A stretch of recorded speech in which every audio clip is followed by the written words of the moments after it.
Natty State Studio, the sports media palace of Mid-America, the Wolf of Center Street. Here's your host, John Neighbors. And welcome into the John Neighbors Show, normally live from the Natty State Sports Studios, but today, it's a Thursday, and we're here at Tin Roof on Dixon Street, so come on out and see us, as we're going to be out here until... We'll be streaming live until 6 o'clock this afternoon. I am your host, John Neighbors. Got Curtis Wilkerson with me, as well as Andrew Ellis. You guys decided to match today, so good deal. Yeah, you guys looking good. Accidentally, but yeah. I saw it happen as soon as I was like, oh, man. It's raining outside, dark color. Yeah. Well, yeah, when it's raining outside, you got to be able to wear the dark colors along with it. But it's good to see you guys. I feel like it's been a while since we've seen each other. Dude, I've been out of the country and back since the last time I saw you. So. Yeah, I was going to ask you about Canada. Mm-hmm. I mean, I felt like that we should probably lead off the show, but I don't know. Maybe you're sick and tired of talking about Canada when you were up there. No, man, I loved it. Yeah. You know, it was very much like America, almost exactly like the United States, except everything was in kilometers and people were way, way nicer. Really? It was crazy. I'm like people here at Tin Roof are very nice, but it's just a different level in Canada. Like it almost gets on your nerves. They're so kind. Oh, was it like just overly polite, like saying nice things to you all the time, and just being like, hey, it almost make you feel uncomfortable type nice? Well, it's one of those deals where anytime you walk into a room or a different establishment or whatever, people are like, oh, there he is. Like they knew you the entire time when they didn't. So, but it was cool. It was funny. We went to a Toronto Blue Jays game. So there's 40,000 people or whatever there. Yeah. And it gets crowded. People are trying to get to their seats or whatever, and they're walking beside each other, and all you're hearing is, instead of the roar of a crowd, it's sorry. These people were rubbing shoulders or whatever. So it was interesting, man. We had a really good time, though. Yeah. What have you been doing, Andrew? Have anything like that? Can you even top that? Well, I was going to say, the last time I saw you, I think I was complaining about them running out of vouchers in the press box. I was really upset about that on Sunday. But it led to a very tremendous, bombastic podcast live stream that I did from the crib. But no, I've been playing a lot of Jedi Survivor. That's what I've been doing. I almost texted you 3 times over the last 24 hours, just updating you on my journey. But, I'm trying to savor it. I know I'm about to finish it, so I'm like, I'm not diving in yet. I want to just explore around before I finish. Let the plot thicken, and then have your reaction to it in the end too. By the way, I also love that in the chat they say that I'm the filling inside the Oreo. Yeah, I was when I saw us on the screen, I was like, oh, we do look like a little bit of a sandwich. Yeah, that's okay. That's okay. But but it's good to have everybody out. We're gonna have actually Tyler Spoon joining us, former Razorback, thanks to the Bank of Fayetteville. He'll be talking to us about actually a game tonight, which is nice to have a Thursday night game, Arkansas, Texas A&M on the Deuce, right? On the Deuce, and it got moved back 1 hour. Okay. 8 p.m. now, first pitch. Prime time, baby. It's a monsoon there in College Station, apparently, at least according to our weather guy, Daniel Shee, who is live on the scene. Oh, man. Well, that's good to know because I think Razorback fans have been winning the series against Mississippi State. They're feeling pretty good, but I know they would like also to take care of business and at least win one game down in College Station. Well, definitely. Go ahead and win tonight and win the SEC West. Get that out of the way. Then, no matter what happens, if you win on Hagen Smith Day, which Arkansas has done quite literally every single time that has happened today or this year, if they win tonight, then no matter what happens, you can at least play the card of, well, we won the West on Friday or on Thursday, so we experimented with our pitching. I mean, we threw a TBA in Game 3. We didn't even throw a Brady Tiger. They can do whatever they want. And we're at that time of year now with this last weekend and Hoover where you can't go wrong. You either play well, which is always good. You play well, you win, you talk your crap. But if you lose, well, we're getting ready for the postseason. We're on to Cincinnati. We're ready. We're ready for the regional. We're not wasting our bullets now. We're ready to peak at the right time. You have the spin zones already there. So fans, enjoy these next 2 weeks and definitely don't overreact to what you see. Yeah. Well, I was right. Yeah, I'd say I love how people like will have you call it an excuse or whatever, but they're going to look at it either way, no matter what. Just be like, oh, we're on to Hoover, which I don't even think that anyone cares about Hoover, and doesn't even care about going to it or anything. But it is a thing that does happen. It does, yeah. And they have to go through that weekend, and then because I think they basically solidified a national seed, right? Like. I would say they pretty much did. Confident. I mean, who knows if they go 0-5 in these next 5 games? Maybe I'll feel a little bit differently. But it seems like those teams in that like 7 to 10 range. There's a little bit of a gap between where Arkansas and some of these other top teams are at, and that group below them. And plus you're losing to A&M, who's like a top 3 RPI team. It's not really going to knock you too bad. But I mean, John, has there ever been a point where you've referenced the Arkansas Razorbacks as the defending SEC champions this year? Nope. At any point? Nope. Has that even crossed your mind that Arkansas won the SEC last year? Not a second. So I think it's going to be really stupid when people freak out about Arkansas not winning the SEC this weekend. Yeah. Well, it was funny because I even looked at it, too, that since the season, I guess 2016 was the last time they did not make postseason. Yes. And it was a bad year. The only time under Dave Van Horn. Since that point in time, they have finished first in the SEC West every year except for 2 different years where they only finished second.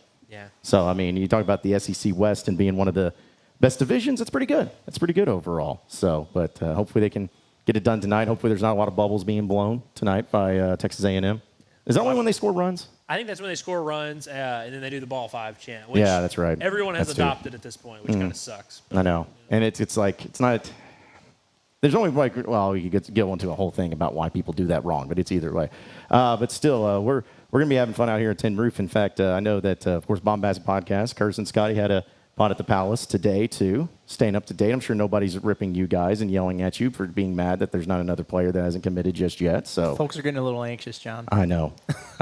It's like that to me is the funniest thing about y'all's podcast is looking at the chat and everyone just, you can tell, everyone's on edge. They're walking on eggshells. They just feel like something's wrong. Somebody you came in the last minute and offered a bag. I mean, it's just there has to be some sort of excuse or reason why they don't have a full roster right now full of great players that everybody wants. Oh, man, it's been electric. And it's pretty funny because the most frequently asked question the last several days has been, what's the holdup with DJ Wagner? Yeah. Like, what's the delay? Well, the only delay is like the expectations that we put on it. Like Arkansas had a commitment 4 Mondays in a row, and so DJ Wagner just happened to be the visitor last weekend. So it's like, okay, he's going to commit on Monday. We did this, not DJ Wagner. He's on his own timeline. That stuff doesn't matter to him. So there is no delay. It's just expectations that Coach Cal created for himself. When you find a pattern with something, you want to stick to it. I get that. I understand it.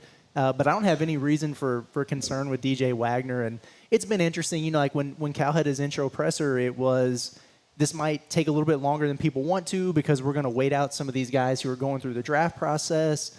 Well, that's happening now, right? Like the combine's been going on this week. So you think about guys like Coleman Hawkins and Arthur Kaluma or Jackson Robinson or whoever, throw it out there. These guys who have stay or pro decisions. That's going to come within the next several days here, and then you're probably going to see some more movement. And, yeah, you're right about the podcast. Like, we almost feel like we need to do an update every day, but you almost get like an hour outside of publishing, and you're like, dang, something's already changed, man. And so it was the same thing yesterday. We talked about like 13 different transfers who could make an impact, and it's like, hey, these are probably the guys you need to focus on. And then later in the day, it's like, oh, here are two international dudes who are projected lottery picks that Coach Cal's making a push to get. So we had to record today and talk about them. So it's something new every day, but it's exciting, and it's good for us. Like the longer this roster build drags on, then the more content we have to talk about. So it's good times. Yeah, well, it's funny, and also in our chat right now, people are telling us to be quiet because Cal is probably sleeping, as we know. He's having to stay up late because of Tin Roof, making that known down there in Little Rock, saying that. Just the music's too loud for him. He has to sleep with earplugs and everything, which, by the way, and I love Cal, don't get me wrong, but where he's staying at is soundproofed. Just saying, it's probably something he maybe can't sleep on his balcony if that was what he was into or trying to do, maybe. But he just needs to come see what all the fuss is about. Yeah, that's what we're saying. It's like, hey, listen, if you're gonna call it out, you got to come hang out, man, and see what it's all about too. So they'll get done with the road show in time, right? They're in Fort Smith tonight. Yeah, that's right. Yeah. I think he's back though. Right? Yeah, because I only think he went to El Dorado. Yeah. Which was Little kind Rock and El Dorado, which is kind of funny. Like, yeah, and there's nothing against the fine city of El Dorado, mind you. It was just of the two cities, like Little Rock, okay, and then El Dorado, but And that's where he did his first hog call? Yeah, absolutely. Which, Really? we need to Gotta play. bust it out for the big market down there. Dude, we need to play. What'd y'all make of it? Was it weird, or did you just thumbs up? Yeah, it's fine. Yeah, I thought so too. Yeah, it was okay. I wasn't blown away, but Now, how many He times? didn't have an woo though, right? Nothing crazy like that. No. Nah. But at the same time, how many times have you been blown away by someone's hog call? I can't remember how many times. Also, I have a weird take here, but okay. The Hogs don't need to know how to call the Hogs. That's what the fans do. Mm-hmm. The head coach. When does the head coach call them? I mean, I understand at the press conference, at whatever. That's it. Yeah. He is the Hog. He doesn't need to be called. He doesn't know how to call himself. Unless you're Muss, and the then fans you call rip the your Hogs, shirt off and you do it they after come a game. out. Yeah. Well, I think it was honestly. I was going to bring up Muss, but I felt like every time Muss did it, it was because the fans started doing it, and he was like, "Well, I don't want to be weird, so I guess I better do it too." Like Big it PR guy. he As if never him standing on started top it. of a table nips out wasn't weird, but yeah, blasting the nips. It was like it was more about, oh man, I guess I got to do this because they're doing it, and I don't want it to come across as weird if I'm not doing it. So, yeah, who knows? Maybe we'll see Cal do it a few times, and maybe he'll when do it he's calling tonight Hogs. here at Tin Roof. Maybe so when he can pull up and hang out with us too. By the way, also folks, kind of tease this a little bit, but rumor has it that Bob Holt was making an appearance today with us at Tin Roof. Now he did text us and say that the rain was going to delay him a little bit, because he is walking here, as his doctor recommended for him to do. Guy's an animal. I'm telling you, it's like, I thought that I was being lazy because I live, I think, even closer to Tin Roof, and I did not walk. Granted, I had equipment, but still, the fact that he's going to walk, we teased it that he's going to be here, so hopefully we can hear from the GOAT Bob Holt, and he can show up and ask questions, because that's what everyone knows him about, is just asking questions. Yeah, that would be awesome. We need that to happen, so hopefully he comes through. Speaking of Tin Roof, we've been here 3 weeks in a row now, and we've been in a different location here 3 times. It's true. Yeah. Do we have a favorite? First of all, this place is a lot bigger than you think. Yeah. We've been to almost every corner at this point. That's true, yeah. I mean, we've been up top, we've been out back, we've been here in the main stage too. Every time we come to a new spot, I'm like, oh no, this is the one. Yeah. We got new power rankings of what we're thinking of the spots. Well, I think as of today, when it's raining, this is the best. It's pretty good. Yeah. But I like that back door, the back patio there when it's not raining. That was a lot of fun. But I don't know, being here, main stage, got the drum set behind us, the guitars and all that. I kind of like this. Yeah. I was thinking that maybe. But I really loved our first one also. Yeah. Like I said, there's not a bad spot here. That's what's great about it to set up, especially. There's not a bad spot. I think outside might be. I like being outside, and that back patio is really cool. And everything. But this is pretty cool, too, because you got the signage behind us. It says Tin Roof, by the way, for anyone. Just in case there was any doubters yes. that we aren't at Tin Roof. Yeah, just in case you guys didn't know. My big head's blocking something. Yeah, it's blocking the F. It's blocking the F there. But, yeah, it's a Tin Roof. And they got $2 off drafts, as well as $2 off cocktails, $5 you call it, and also half-price apps. So come on out. But, Porkins, I want to know, how big is it? I mean, what do you want? You want the square footage? Yeah, there's multiple. Like, the room we're in has a bunch of tables, a bar, and all that. The room the place we streamed in the first time, the balcony, has a whole balcony area that's outdoor, indoor, and there's a whole back patio with that could fit. There's a lot going people. on. Yeah, it's a big space. Yeah. By the way, David also said in our chat, he says, stuck in Nashville, rush hour traffic, listening to you guys. Your location looks a lot better than mine. Well, Isn't there a Tin Roof in Nashville? I mean, there is. It's like a tin. Yeah. So you might just have to pull up at the other Tin Roof, David. Yeah, I think it's the original Tin Roof. Yeah, the OG Tin Roof that's there too. So, there you but yeah, you can still call in too, folks, at 936-246-2889 if you want to get your thoughts and opinions heard. Because again, with Razorback baseball happening tonight, and I know Andrew, you addressed this on the Bombastic, but how fun is it to see new pitchers out there in the starting rotation? You got Hagen Smith, but man, you got Gage Wood, and then somebody to be determined. I have a mini rant about this, John, because I've been, as we do when big things happen, we talk on the internet, we all give our take. I've seen a lot of people doing a thing where they're like, man, I don't know why Dave didn't do this a long time ago. Why didn't he do this? Someone said, why didn't he do this 2 weeks ago? And so I was like, all right, 2 weeks ago, Brady Taggart was coming off six inning, back-to-back 6-inning starts. Mason Molina was coming off an injury, and he was really good before that injury. Like, nobody argued all offseason. Did anyone make a case for any other starting rotation? No. Nobody all year. After Arlington, we didn't have any conversations about the rotation. Nope. beginning of SEC play, halfway through SEC play. Even when Mason Molina was hurt, it was like, when can we get this guy back in the rotation? Obviously, those guys have sucked in the last 2 weeks. That's why they're not in the rotation anymore. It made complete sense how it played out. People were like, trying to act like this was a mishandled situation. You remember a long time ago when the offense was the concern? 100%, yeah. Now Nate Thompson's the best damn hitting coach in the country, it appears, man. Give that man a raise. But, yeah, how about that? And then also, I mean, just the bullpen being so awesome has made the starting rotation conversation a lot less stressful because it's like, who cares? Yeah. You got 7 dudes coming in the bullpen. It doesn't really matter. But I'm looking forward to seeing what Gage Wood can do. It's really cool. I mean, when I was talking to Hunter Holland, I guess a few weeks ago, he said Gage, he was like, man, he's been talking about starting since he got to Arkansas. Like, that's been something he wants. He grew up in Batesville. I'd imagine he's imagined himself being a starting pitcher for Arkansas for a while. And he really earned the spot. I mean, obviously those other guys struggled, which kind of led this whole conversation to happen. But make no mistake, like, Gage Wood earned his way into this role here. I mean, had a really good start against Missouri State, came in and gave them clutch innings against Kentucky, 8-4 and a third. Came in last week and I thought did a good job settling the game down. He's getting better. His development track now as a sophomore, you see him starting to grow up a little bit. The stuff is better than it's ever been. Would be quite the nice little variable if Arkansas were able to get something cool from Gage Wood. But I still think Mason Molina's probably starting that game 3. But I don't know. TBA's got good stuff. Don't that's true. TBA is solid. Let me ask you this about Gage Wood, though. Like, let's say he goes out there and shoves and has just a great start. Well, then what? I mean, because Brady Tiger's going to be back in there, right? And I think, you would think. So Dave said basically that Brady Tiger, they got him looked at injury-wise just to make sure because, his velo's been all over the place. People have kind of always wondered. His arm seems like it has issues every now and then. So they got him looked at and said everything's fine. But he also said he might just rest this weekend. And I think part of him resting is let's figure out where he's needed. Let's see Gage Wood start. Let's see if Mason Molina can get it going in Game 3. That's my guess. I'm assuming he'll start there. Just kind of see what's needed. And then all of a sudden – you have Brady Tiger and Hoover where you can kind of experiment. If you want to start them, you want to close them, you do whatever. That's pretty much what that tournament is built for. So I think Tiger is the guy that we've seen come out of the bullpen. And, hey, as a freshman, he was dominant at times as a closer. Mason Molina hasn't come out of the bullpen since early in his freshman year. I think it's a little bit easier to tinker with Tiger a little bit, but they just got to get this guy rested, get him back to throwing the way he was throwing, as a freshman and the times when we've seen him be really good, which was – most of the time until about 2 weeks ago for everyone that's like, why was he ever a starter? It made complete sense. And, he obviously needed a week off, and we'll see if a week off gets him back on track. It seems like it could all be a blessing in disguise. Like if you get to a regional and drop a game, and then you need a 4th guy or whatever, I mean.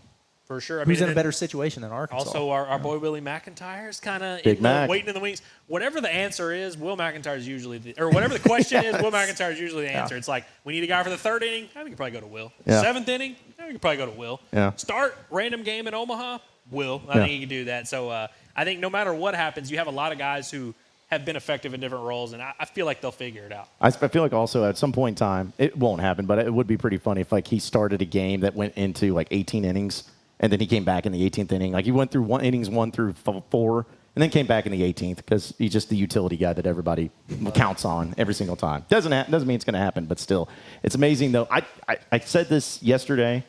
It's like I get people have criticisms, they have concerns. I'm like, okay, we're talking about Matt Hobbs and Dave Van Horn here. They know what they're doing. Just let them do the things, and we'll see how it plays out. But all it's going to take, like you said, just the reactionary nonsense that's going to happen.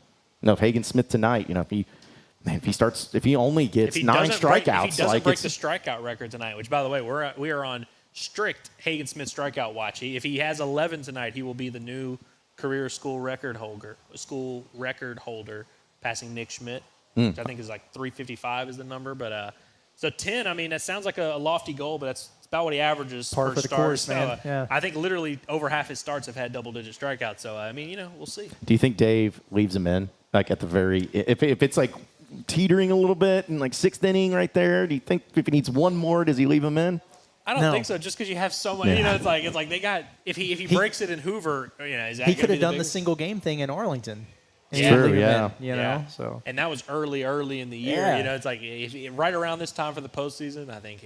Plus, I'd imagine Hagen's a safe bet to get a few strikeouts in the postseason, whether it's Hoover or after that. That's true. They can get at least 1 or 2. Yeah, I just wonder also once they get to the SEC tournament, what they do with Hagen. Is it just going to be par for the course? They get 6 innings or whatever. It depends on who they play. I don't know. 50, 60 pitches max. Better not be any more than that. Like, do not overrun that arm because you need them. A few people in the chat, though, like Wonder Bread says, Molina just needs to get that fastball up in the zone, located consistently. Again, Tiger lost some velo, which I think is harder to coach up. So, because I think I saw that Dave said that they have trainers checking him out to make sure that he was good to go. But I think Molina's was just in his mind. That's what it sounded like. Well, and also, do y'all remember whenever we were in Little Rock and everyone that we talked to was like, Mason Molina broke his foot. He's out for at least till Hoover. And then we were like, oh, wow, it seems like that was an overreaction. He ends up coming back a week later.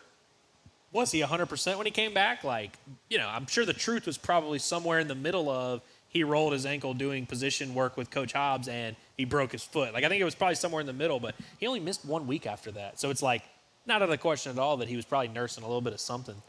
But, Mason Molina, he'll be fine. Yeah, he'll be fine. Again, I'm trusting Dave Van Horn. I'm trusting Matt Hobbs. I'm trusting him to get it done. It just would be nice to beat Texas A&M tonight and to just – because all you need, just to make clear, all you need to do is win one game and you win the West, correct? You win the West, yes. Okay.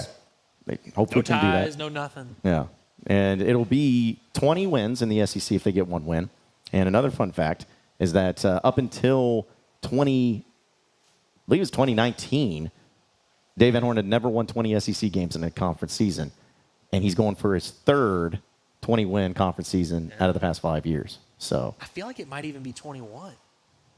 I feel like they went like 18-12 in 2019, but it might have been 20. We can double check. We do have a Google machine. They were that definitely works right around there. But yeah, it's like like you said, the last 6 years they've had the most successful seasons in program history have all been in the last 6 years. It's pretty wild, yeah. Yeah, 2019 is when they went 20-10. And then, of course, they didn't have a season in 2020. 22-8 in 2021. And then they only won 18 games in 22 when they went to the College World Series. And then they won 20 last year and have a chance to win another 20. So historically, though, they lose this series. 2018, they lost their final road series to Georgia. 2019, they lost a road series at A&M. 2021, they played at home to end the regular season, so they cheated. 22, they lose at Alabama. Last year, they lost at Vanderbilt to finish the regular season. They like to lose this series, especially if they clinch up the West on game one. They'll probably nail it in. You know what I mean? Like, yeah. What's the point of it? It is. Yeah. What's the point of it too? So I'll also be curious to see what the lineup looks like because I think that's also been the curious thing of who's in the doghouse right now or who's not going to be hitting because they're not hitting and not going to be in the lineup. I mean, I don't even know. Well, it's going to be I think tonight's the big one because Ty Wilmsmeyer the last 3 weeks has started game one. When it's Hagen's on the mound, you want kind of your defensive lineup, and he just hasn't hit, which has kind of been the case all year. But I wonder if this is the week where they're like, all right, Peyton Holt's the everyday center fielder. They're playing him 2 out of every 3 games in center field. I wonder if tonight would be the night that they go ahead and commit and just say, it's time. He's our center fielder. Jason Jones is our left fielder.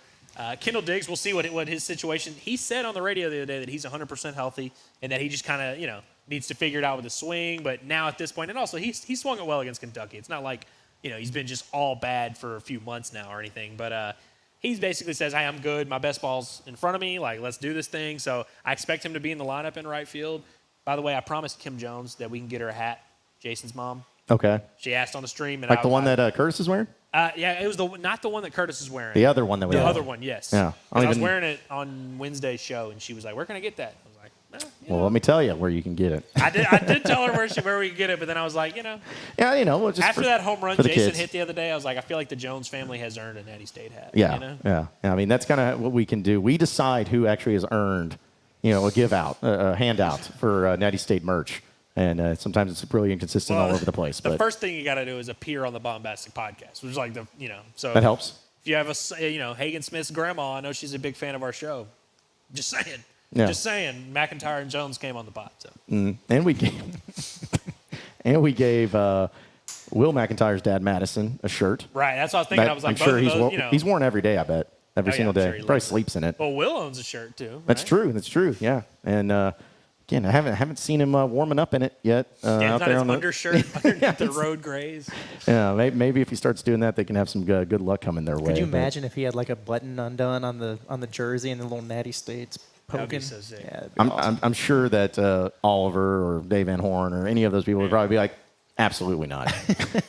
Take that off right now. I feel like if there were an Arkansas pitcher to wear a Natty State sports shirt, I mean, he owns one, but I think he would be prime candidate. Yeah. Oh, yeah. To absolutely. be wearing a cotton T-shirt underneath his jersey. Oh, man. Yeah, in May. Oh, well, also to answer your question, yes, Braden, the game has officially been pushed back. It's at 8 p.m. tonight. So Now, if there's been another update in the last 30 minutes, I missed it. So I have the tweet notifications turned on, Gotcha. so yeah, you know, want to make sure that we're always on top of it. But no, nothing like that is put up. Pushed back to 8 p.m. right now. That's right. That's all we've got. So. That's right. So come out to Tin Roof and watch it. We'll be out here watching it and hanging out. And hopefully, I'm kind of hoping it goes into like really late night. Like the game gets rain delayed here and there. It's a 2 a.m. game when it gets over with. That's what I'm hoping for. I know nobody else is, but I know nobody else is hoping. Tonight's game is what I want it to be on. During the postseason, like I can get down with that kind of stuff. Yeah. You know? I remember one time I drank like 8 of those little bottled Cokes in the press box when they had a double header that had some rain issues against Vanderbilt a couple years ago. I was just tearing it up in there, just caffeined up. So I'm down for that in the postseason, but I'm not in postseason mode. I'm feeling out. I'm flirting with some different pitches. Like I'm still trying to get my groove. I'm not in postseason mode just yet. How's that work for you? Like, do you just unwind on Sunday after this and then get geared up for it, or? I gotta. It all depends on DVH's vibes a little bit. You know, he's the leader. He's who we follow behind. But he was locked in going into the Mississippi State series. That press conference he did, he was dialed in. So I kind of locked in a little bit for that series. But we're in experimentation. He was a little bit more laid back yesterday. I was gonna say he seemed like he was in pretty decent spirits. Yeah. Mm-hmm. He looks like a guy who wants to win this first game, experiment in the next 2 games, and get to Hoover. Mm-hmm. They also don't go back to Fayetteville. I'm pretty sure they go straight from College Station to Hoover. This is where you find out about your guys. They're gonna be with each other. I mean, they left yesterday.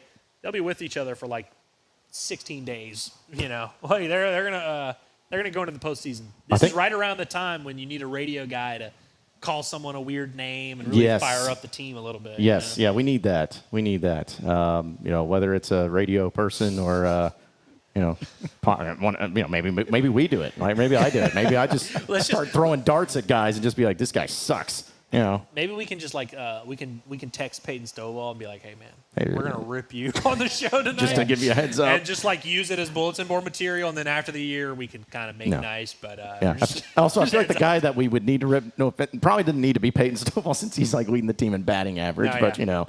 Maybe. Although he let Hudson White catch up to him, he no longer has the best SEC batting average. Hudson White took it from him. Slacking there. Let's see. Also, Wonderbread is asking if it's going to be the last year for divisions in baseball. It would be nice to be the last one to win it. Arkansas could be, as of tonight, they could be the final SEC West baseball champions. For once. Yeah. You know, for once, like it's never happened before. Also, apparently, that's what she said. With Justine says that she wants to join us for a drink here at Tin Roof. We are at a place that serves those. Pull up. Yes, they do have drinks. They do have all types of drinks. They have beer. They do have liquor. Natty. Yeah, they have Tito's. You know, handmade vodka. So you can come out and have a Who's Your Natty, which is a very popular drink here. So yeah, they got plenty of drinks. So come on out and join us. I've got my eyes on the beer menu or on the drink menu, but I can't read it all. You got your eyes on it, but it's too far away. Me and Andrew had lunch before this, and we ran into a rep. A vodka rep. Yeah. He was talking up Mallory over there. He thought we were an alcohol company. He thought we were the brewery. Natty State Sports, the brewery. And we're like, nope. Oh man. Well, you know that's in the works though. You know, we'll put together a brewery one day, way down the road. It's on our list. We did get to. I mean, he knew Mallory, so we were like, we know Mallory. Perfect. Yeah, we've heard of her. She's gonna join us on the show, right? Okay, good. Yeah, she wasn't too sure. I don't know how confident she was in that thumbs up, but I'll take it. Also. Some people are also saying that Arkansas needs to sweep and have Kentucky lose 2 and Tennessee lose 1 for the overall. I don't know about that chance that's going to happen, but nobody cares. Yeah. Whatever. I mean, what's it going to do for Kentucky, I feel like both Kentucky and Tennessee could lose a game or 2 this weekend, but like, it doesn't matter that much to me, to be honest with you. Mm-hmm. Yeah, because if you win the SEC, how does that change how you feel about everything else? Like. No, it doesn't. You're get stuck a ring, with it. I guess, for it. I think they get rings for it. But they get rings when they go to the World Series. They get rings too much, man. Rings need to be stuck in staying with just national championships. You get a ring for winning the Liberty Bowl nowadays. So. Yeah. Oh, God. Well, I forgot about that, man. When you win the Natty, you just got to get rid of all the other rings, right? You're just like, all right. Yeah. Like, they don't even have the SEC West anymore. Just throw it out, you know? I'd like to know what the price level is for, like, when you win the College World Series ring, to where it's like, oh, you just won the SEC regular season title ring. You know, like, is it Is it substantial, like the price difference? I for do each wonder ring? if there's levels of this. You think about like a class ring, they'd bring in the Jostens little brochure. Yeah. You could go like 3 different levels of class ring. If they win the SEC this weekend, I'm going to text Jack Wagner and ask for his ring, just to see just to answer your question. See what he says. Just be like, hey, what's the number? Yeah. Just let me know. Give me the value. Well, I saw. Well, I guess was it one of y'all put up? I think sent it about the ring that was on, or maybe no. A buddy of mine said that there was a College World Series ring from 2018 on sale on eBay for $11,000. And it was a Razorback ring. Huh. So we got to try to find out who is it that's putting it up in there. Ring. Yeah, like, He would. yeah, if somebody put it up there, I'd like to know who it is and who thinks they're getting $11K for Who's it. going through a rough time on that team? Who was like, man, I really Yeah, somebody's going through need a it. few man. $100. Gambling debts, something. Like, yeah, and for $11,000, I mean, again, I don't know what the number is, but I, mean, feel like dude. that's too much. Yeah, I'm about to say, if the number's 11,000, I think a lot of the players on that team are about to be like, hey, Yeah, what's going on? All of a sudden, you start hawking them everywhere. Blaine And start Knight's like, having- I could get a new fishing pole. Man. I don't know. Yeah. 2018, that was before NIL, man. Oh, man. Exactly. Yeah. That's if you'd missed the NIL era, you just got to sell all your stuff. Dude, you remember Vance Jackson, like on the way back from the NCAA tournament, was selling all his stuff on his Snapchat. That was Oh, yeah. nuts. Yeah. Well, and I looked at, me and Branson were talking about it last night. It looked like Devo was trying to sell his stuff like he's posting on Instagram all the jerseys, and I'm I mean, like, just think I about believe how that. much stuff he has too. Like of just Oh my t-shirts, gosh, man, sweatpants, whatever, Nike, those shoes. I bet he's got so much stuff. He could sell half his closet and still be decked out in hog gear for life. do you think he kept the pink? Did he keep the pink jersey that the one time they wore Yeah, that? he did. He definitely Okay. did. I feel like because they've only done that once, right? And it's not framed either. He keeps it out. Oh, well, Did they only do that once? I feel like they did. They didn't do it During a this snow past game, year, right? they did it during a snow game Against LSU? Yep. Yeah, they didn't do it this past year. Yeah. Which is disappointing because I actually kind of thought they were pretty cool, but yeah. What did they? They did it. They did the charcoals. I think that's about all they did this year. I don't know. Like they did. They had the circle Yeah, which I didn't like. thing. circle. Yeah, it's like the letters were circled around the yeah, ball. yeah. Like, yeah. Yeah. It was almost That like was okay. It's like when it was almost like A&M because they have Texas Aggies. So Texas A&M Every Aggies, it A&M always they, bothers they me. had the 94 roads. Which were Yeah. nice. Yeah, which are nice. Yeah. The 94 should just be their Yeah. primary road, primary home. You think Cal will mix it up? Yeah, They it did. seems I don't so. feel like they had too many combinations at Kentucky, but I I just feel remember like them doing he'll. those checkerboard shorts Yeah. that one time. Yeah. I don't think the Kentucky fans would even allow that. Like, I feel like they're Very the type. traditional. They're like Alabama football. It's like you do not change anything Yeah. because this helmet never changes. yes, like no alternate colors, no nothing. Wanted to do that. J.R. Sheldon wants us to know that LSU's up 1-0 on Ole Miss. Okay. That's End of the second.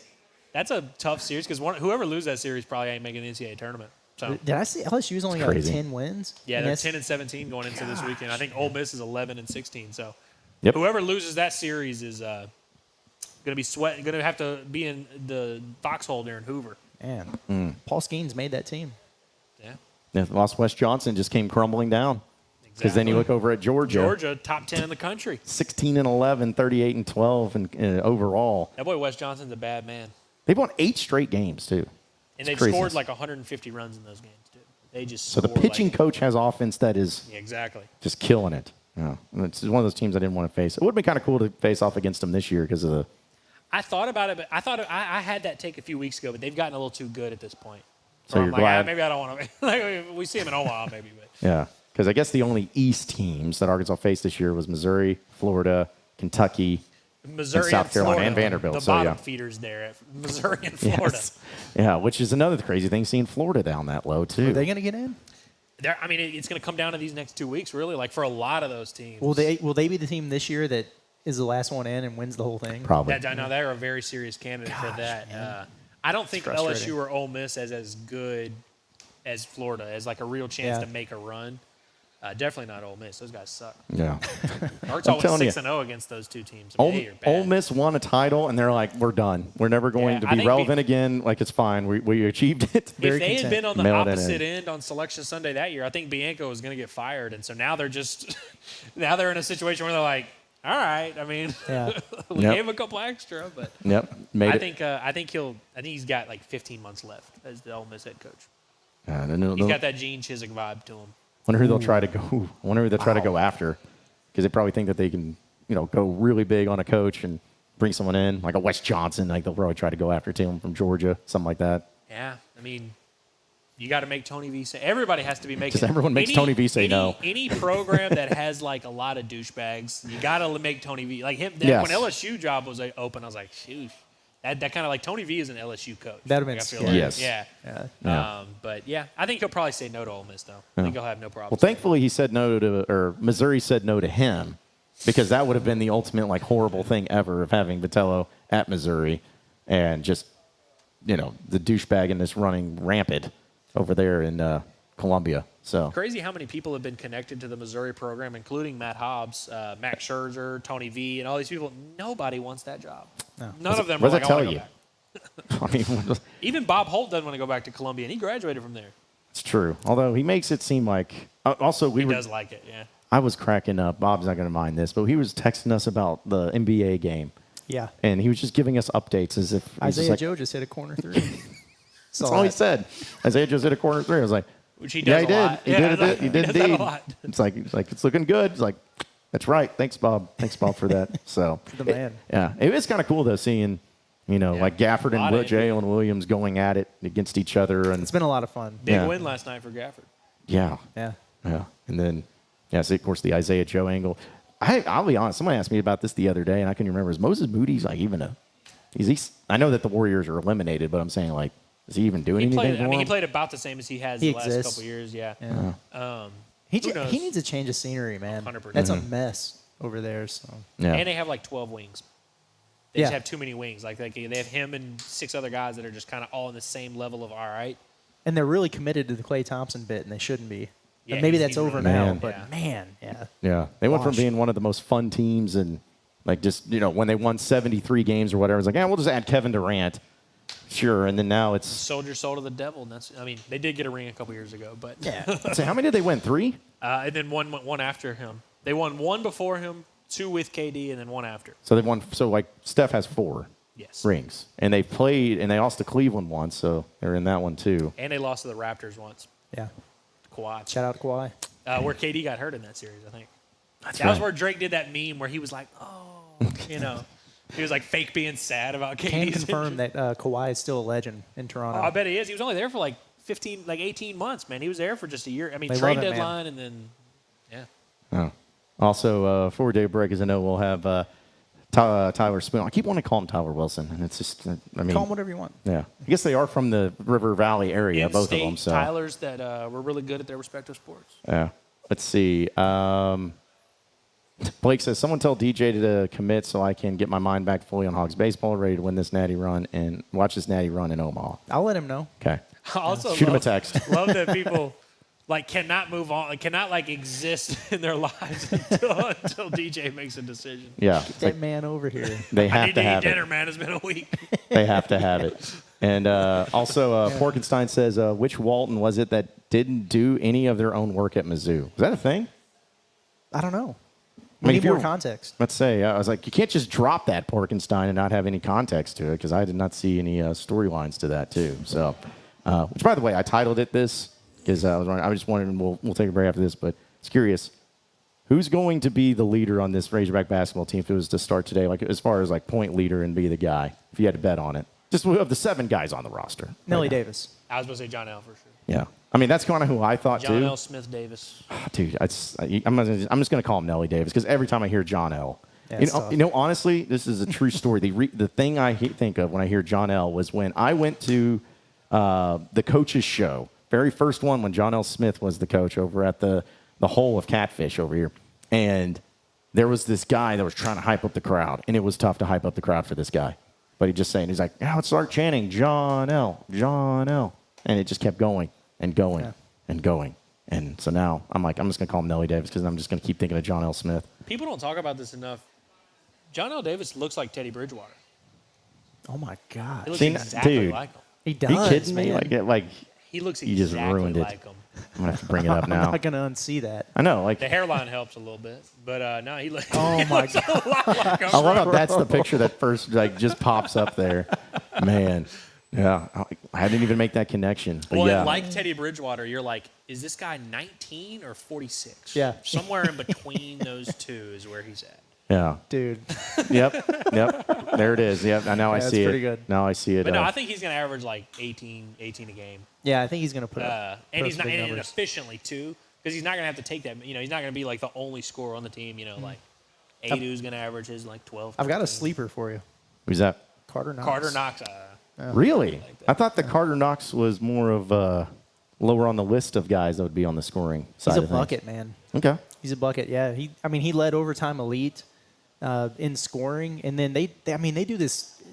You ever play King of the Court? I saw this. He won the one-on-one thing, right? Yeah, and he's done it 2 that. years in a row where he's up against 5-star future draft picks, and they just play one-on-one out of different scenarios, and he wins that King of the Court all the time. So he's a guy who they might just give the ball and clear out and say, go get you one, man. Well, what's weird is like as a ball handler, you don't really think of him that way of like a guy who's just going to ISO, but he does seem to be very efficient at just like getting his shots off and getting to his spots and stuff like that. He's twitchy. I think his three-point shot's a lot better than maybe his percentage of their shows. I think he's going to be sneaky good. Yeah. And it was nuts. Like we were looking at, we were talking about those two international kids today, me and Scotty. And so I went and looked at some 2025 mock drafts just because I knew that those two guys were going to be on them. But then I'm scrolling through it, and pretty much everybody on Arkansas's current roster is either projected first round or early second round next year, except Jonas Adu and Nelly Davis, who are probably going to be their two best players.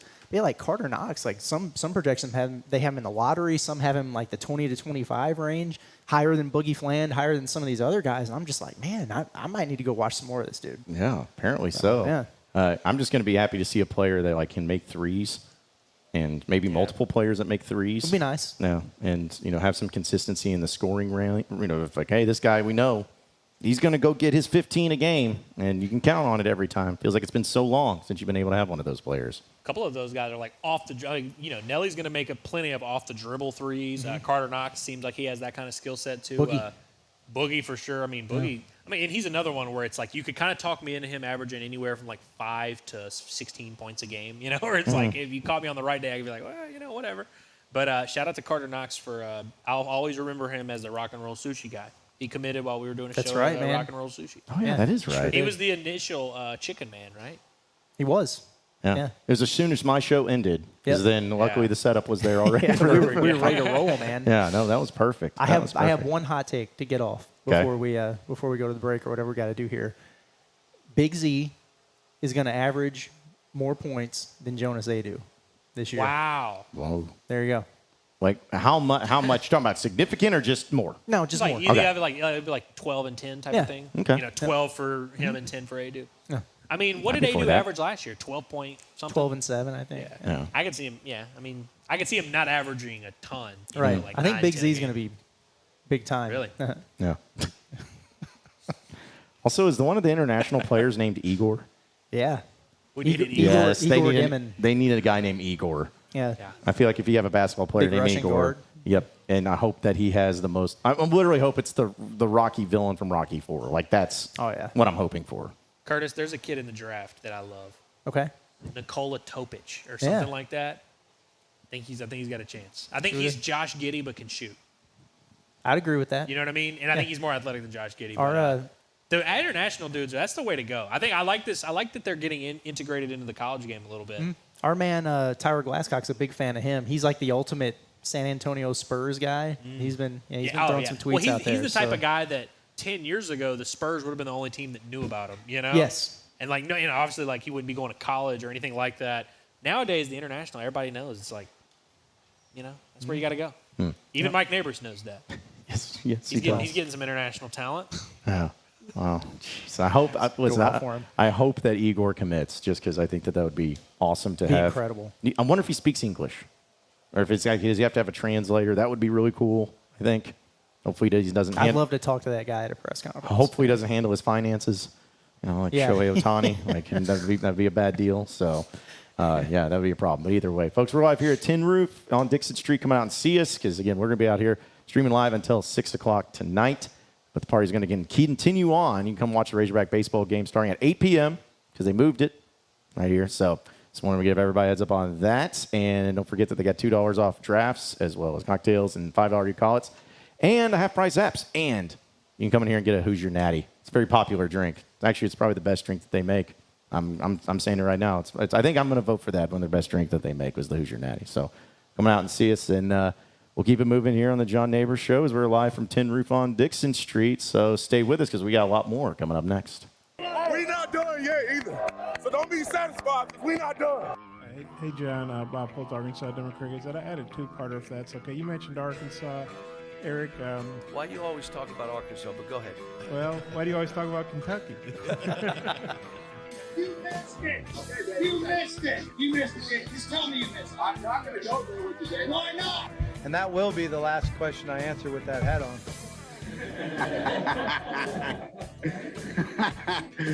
Oh, shoot. That is why Arkansas is fantastic.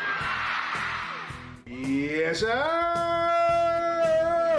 You know, and I like, I didn't like the game, but I'm glad I was able to walk off the floor again and deep inside and have that funny feeling that, hey, one more time, Horns. Best guys, I know it's a tough time for you. The coach is gone, but you got a new coach now, and you got to listen to what he says. Okay, I know you're thinking, oh, who is this new guy? Where's the other guy that crashed the motorcycle? We like him better. He was cool or whatever. Forget about all that.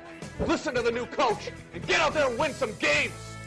Oh, brother, this guy stinks. You guys act like it's... Pick it up a little bit. Okay? Get your chin up. Smile. Smile. Okay? Dang, you guys, all right? If not, I'm not talking. Big Red, so excited. Big Red. Oh, oh. Guys, I've got just one thing I want to say to you. Touchdown, Arkansas!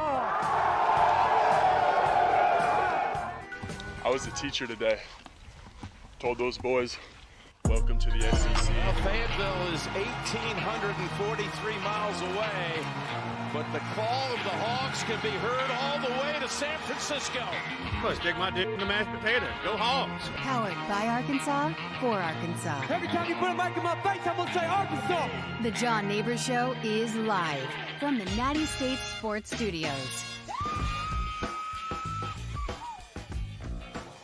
All right, welcome back into the John Neighbors Show here live at Tin Roof on Dickson Street. Coming out and see us because it's always a lot of fun whenever we're here at Tin Roof. We'll try to keep it down for Coach Cal because I know it's always pretty loud and apparently it keeps him up at night, or at least he has to wear earbuds or whatever. I don't know. But, hey, we got Mallory, who is the assistant GM here at Tin Roof once again, and apparently a crowd favorite. Everyone loves when Mallory's on. So, yeah, but it's good to be back out here once again, Mal, and appreciate the setup as we're here in the, I guess I'll call it the main room. Yeah, this is the main bar. Okay, the main bar, the main setup. Got the lights behind us, too, with the Tin Roof all lit up and everything. So it's been a lot of fun, though, every single time we've gone out here, but I know we were here for just a little bit last night. Karaoke was fun. We popped off last night. Yeah, if y'all weren't here, you missed out. Yeah, which they do karaoke every Wednesday night, so if you're a karaoke person, you have to come here on Wednesday night and get it going. But shout out to Chris. He kills it. Was he the one that sets up the karaoke? Mm-hmm. I love the things he was doing with the lights and all. I'm just saying, I didn't get up there and sing, but if I did, I would have felt like I was truly like on a rock star stage. Honestly, yeah, no, he kills it. He puts a lot of work into what he does, and he's going to do big things. Yeah, absolutely. So, but it's good to be out here again on a Thursday, which you guys always have great specials happening tonight, right? $2 off domestics. Yep, happy hour is $2 off domestics, $2 off wells. We're also going to do $5 e-call-its for people who come and watch the show. Okay. $2 off Natty, the Who's Your Natty cocktail during the show. But yeah, half off apps is something you don't want to miss because we're a scratch kitchen and our chef puts in her heart and soul to what she does here. And I think what I would recommend is the loaded tots. Add some avocado as a pro tip, and it's really damn good. Avocado on tater tots? Because I've had the tots before, and they're amazing. Yeah. But I never thought they had avocado. Okay. I may have to try that later then and make that happen. So, but you survived graduation weekend. Graduation, yeah. The last month has been a doozy. But, I mean, It's been awesome. It's been really great. We've had a lot of fun, and I'm excited to see kind of what summer turns into. Yeah. Well, I know with students have, of course, now that they've either graduated or they're breaking for the summertime. And so I feel like it's still going to be a place to hang out and everything, but it's going to be also different. I'm sure it's not having as many students here, but still, the show goes on, still the fun happens. It's not like we're changing anything because the students are gone, therefore we're just going to be boring. Yeah, no, we're going to have live music, every night or every weekend throughout the summer. And tonight we've got somebody out in Bentonville coming in, Gavin Summerall. He kicks ass, and then upstairs we'll have local DJ Could Care Less, who also that's his name, that's right? His DJ name, yeah. Could Care Less. Yeah. That's very nice. So it'll be fun. Yeah, well, good. Well, it's again, every time we come out here, it's always a great time. And also, I wanted to ask you this because you always come up with questions to ask me, and I got to ask you a question because this is something that somebody asked me, and I probably have asked you before. When does your kitchen close? When do you stop serving food? So during the weekday or during the week, we close at 9. If it's pushing with business, we'll stay up until 10, and then on the weekends, we'll close at 11. Okay, good to know. I'm just looking at the chat, and there's people that are saying that they are willing to, or they're trying to donate $100 if it means that you will slap me. Whoa. Why? Y'all are crazy. Because it's just like they love. I'm not going to slap you, John. Even for $100? Yeah, Curtis has got 5. We started a bidding war in here. Is this fucking real? I'm sorry. It's like, no, you can. I mean, listen, if you were gonna do something like that, I mean, $100 would that be worth slapping somebody? To you? No. How let's much be would cordial. Well, how about? Well, no, I want to be cordial, but I think every person has their price. It's like every person gets to a point where they want to slap somebody. That's pretty low. Yeah, I don't. Yeah, let's up that ante. Yeah. Grief. If I'm going to get slapped and that's going to make me a meme for the rest of my life, then I'd like to at least be worth the time and everything too. Yeah, so, for sure. Good grief. Yeah, let's not get into that. Also, Razorback fan asked if y'all have a live band, which as you just mentioned. Yep. Because its live music is pretty consistent throughout. I mean, for not every night of the week, but so Thursday, Friday, Saturday we have live music down here and on the patio, and upstairs we've got live DJs. Okay, so yeah, it's always a great time out here too, and I'm still gonna one day I may get up and sing karaoke because I'm counting on it. I know it's gonna happen one day. I'll make it happen. And your go-to song? Depends on my vibe and mood, but usually either something by Justin Timberlake or Adele, Rolling in the Deep. Classic. Yeah, because I've really ruined that song, and I really apologize to her for everything I've done to it. And then also maybe a random country song. I just don't want to be the most – I shouldn't say hate. I just don't like doing the classic cliche songs of like Garth Brooks, Friends in Low Places. Like, come on. Everybody does that. But it gets everyone hyped. I guess so. That, like Piano Man. Oh, that's a great one. I agree it's great, but I just feel like it's always, I don't know. I just think like it's always just done and overdone and doesn't have the same luster to it. So I don't know. Yeah, Rolling in the Deep I wouldn't say is overdone. But it's not. I haven't seen that one yet. Nope, never seen anybody do it because it's such a great song and almost perfect that no one wants to ruin it. But luckily, I'm here to do it. I volunteered to ruin it for everybody. So. But also, you said that you had questions that you wanted to ask me on the show. Okay, because you've been coming up with these questions, and you always forgot to ask him the first time you came on. So this time, you haven't forgotten. So what are you? Okay. What do you think so far has been the most memorable part of your experience in starting Natty State? The most memorable part. Or what has just been, I don't know. I mean, I guess. Yeah, memorable part. Well, there's been a few. I remember me and Curtis and Scotty driving down to Arlington and getting caution tape stuck to my truck. That was pretty memorable. Like we were literally driving on the interstate, and off of a on-ramp, there's just this long line of caution tape that is kind of blowing into the wind and rolls. So, it kind of just felt like I rolled under it, but it got stuck. And what was it, Curtis? Probably 100, 150 feet easily of just a tail of caution tape. And it didn't come off, so we had to pull over. And then took a picture of it, put it on Twitter, and everyone was like, do we just run through a crime scene? So that was pretty memorable. That was pretty fun. Going to Arlington itself was really cool. We enjoyed that. But honestly, if I'm gonna put some to it, I think it was the night when all of us live streamed that Sunday night when Cal was basically being reported as taking the job, because that was a lot of fun. I think we went for 3.5 hours, maybe live streaming until like midnight, and all it was that we, just kept giving updates and following along with everybody, and it was a lot of fun. So probably that. And being a tin roof, of course, every single time is the most memorable one. So, yes, okay. So that was question number 1. Okay, and this one's kind of similar. I don't know. Okay. Who has been your most memorable guest, or who, like, out of all of the interviews in your career, what do you think? What are a couple that really stand out? I would say, just for me personally, I enjoyed talking with John Daly. Got to do that one time, so that was pretty cool. Darren McFadden was really cool. Matt Jones.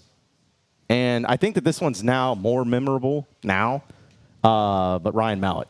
Yeah. Because of obviously with his passing and everything, that one means a lot more now than maybe what it previously did. Yeah, that's special. So, yeah, I mean, it's always like former Razorbacks that I always enjoy talking to. Oh, Vern Lundquist was cool. I got to interview him. I don't know who that is. So he's a guy that he was on CBS for years, and he always called the #1 SEC college football game every week. He did the Masters. He called like Tiger Woods' most. He's a big broadcaster. He's been in a lot of great moments. He was in Happy Gilmore. You ever see Happy Gilmore? I haven't actually. Maybe if I have, it was in high school, and I don't know. I have amnesia with movies. Okay, you killing me. All right, so I thought for sure I had the Happy Gilmore thing. But anyways, that was pretty cool. Vern Lundquist. I still want to interview. I think we talked about this before. I still want to interview Jerry Jones at some point in time, and just find out so much about him and the journey that he's been on, and what's it like to be hated by even his own fan base. So I'd like to talk to him about it, and maybe, I don't know. It's like, as far as there's not a whole lot of big celebrity Arkansas people, you know? Like Billy Bob Thornton's from Arkansas, but I don't think he gives a rip about the Razorbacks. Not to my knowledge. I don't know either, but yeah, Blue Pig. Yeah. I guess he's probably the most popular actor. Billy Bob Thornton has to be. I would think so. Yeah. From Bates. Is he from Benton? Batesville? Something like that? I don't know. Doesn't matter. But either way, maybe I could talk to him one time. So, all right. See, good questions that you came up with each and every time. Thank you. Yeah. You should do some interviews. Good answers. Yeah. You should do some interviews there. Jeremy says, I wish I was there with you guys. Have a Who's Your Natty for me, John. Well, we can do that for you. We can do that. Also, Wonder Bread says, any of the 90s jock jams are a fun surprise for everyone at karaoke. So, you know the 90s jock jams? Mm-mm. I think that's the, it's like the, I won't sing them, I won't hum them, but I'll show you later. Okay, you'll recognize them. You'll recognize them before. Okay, so Billy Bob Thornton's from Arkadelphia. Thank you for that. Really? I didn't know that. Yeah. Josh says John wants to be slapped so bad. No, I don't. I don't want to be slapped. I don't need to be slapped. No one needs to be slapped up here. No violence. No violence is allowed here at Tin Roof. I'm not doing it. Sorry. Yeah, and not only that, but they have security here. Yeah, I'm going to get kicked out. Yeah, let's say, and if you start the fight, if you start violence, then you're out of here. And you don't want to kick out the assistant general manager. That would be really bad. So, but as always, Mallory, we appreciate you coming on. Appreciate you hanging out with us. And appreciate you having us over here at Tin Roof. I know it's a little rainy outside, but still, vibes are going to be very high. Plenty of TVs to watch the Razorback baseball game tonight. For sure. On ESPN2, which has been moved back to 8 p.m. 8 p.m. For everybody to know. So, yeah, it's going to be a great time out here. And, the happy hour and everything. When's your happy hour end? 7. 7. Okay. Yep. So right there. It gets you right into the thick of things right before the game starts. And half-price apps, too. Half-price apps. Check them out. With the Tots. Tots is an app, right? Yeah, they're good. And you throw the avocado in it? Yeah, there's queso, ranch, green onions, bacon, and I think our house rib rub. It's really good. House rib rub. Okay, yeah, that's right. That's what that is. Okay, yeah, it's really good. I've tried it before, and it's pretty amazing. Even Sam actually made me a special thing at Tots that one time because the kitchen was kind of closed, I guess. It was in right there, and I was like, oh no, it's fine. And then he ended up bringing them out. I was like, what a guy! What a guy! Helped me out and.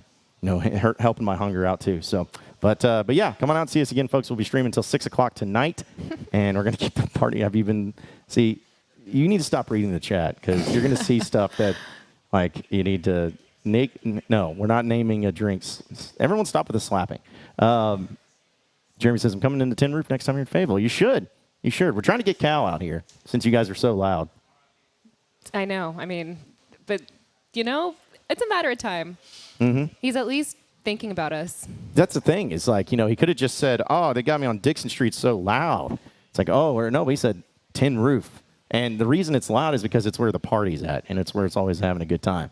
Like, you never want to, like, how many people want to go to a bar that's not having a good time, and especially here on Dixon Street, you got to have it. So live music and everything, too. Do you guys ever do karaoke outside? He's talking about that. Yeah, okay. I would love to do that. We've never done it, though, and there's no reason as to why. Yeah, I think that'd be pretty fun, too. Yeah. Get the outdoor elements to it, and Me people too. can hear all about it, too. So anyways, but yeah, we'll continue on. We're going to have Tyler Spoon joining us here in just a little bit. Thanks to the Bank of Fayetteville. We'll talk to him about Razorback baseball happening tonight. We'll keep it moving here on the John Neighbors Show as we are live from Tin Roof here on Dixon Street. So come on out and see us. We're not done yet either. So don't be satisfied because we're not done. Hey, John, Bob Holt, Arkansas Democrats. I added two-parter if that's okay. You mentioned Arkansas. Eric. Why do you always talk about Arkansas? But go ahead. Well, why do you always talk about Kentucky? You missed it.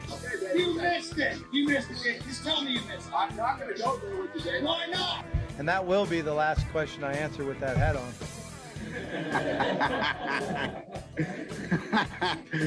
Oh, shoot. That is why Arkansas is fantastic.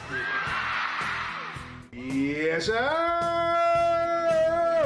You know, and I didn't like the game, but I'm glad I was able to walk off the floor again and deep inside and have that funny feeling that, hey, one more time, Horns. Best guys, I know it's a tough time for you. The coach is gone, but you got a new coach now, and you got to listen to what he says. Okay, I know you're thinking, oh, who is this new guy? Where's the other guy that crashed the motorcycle? We like him better. He was cool or whatever. Forget about all that. Listen to the new coach and get out there and win some games.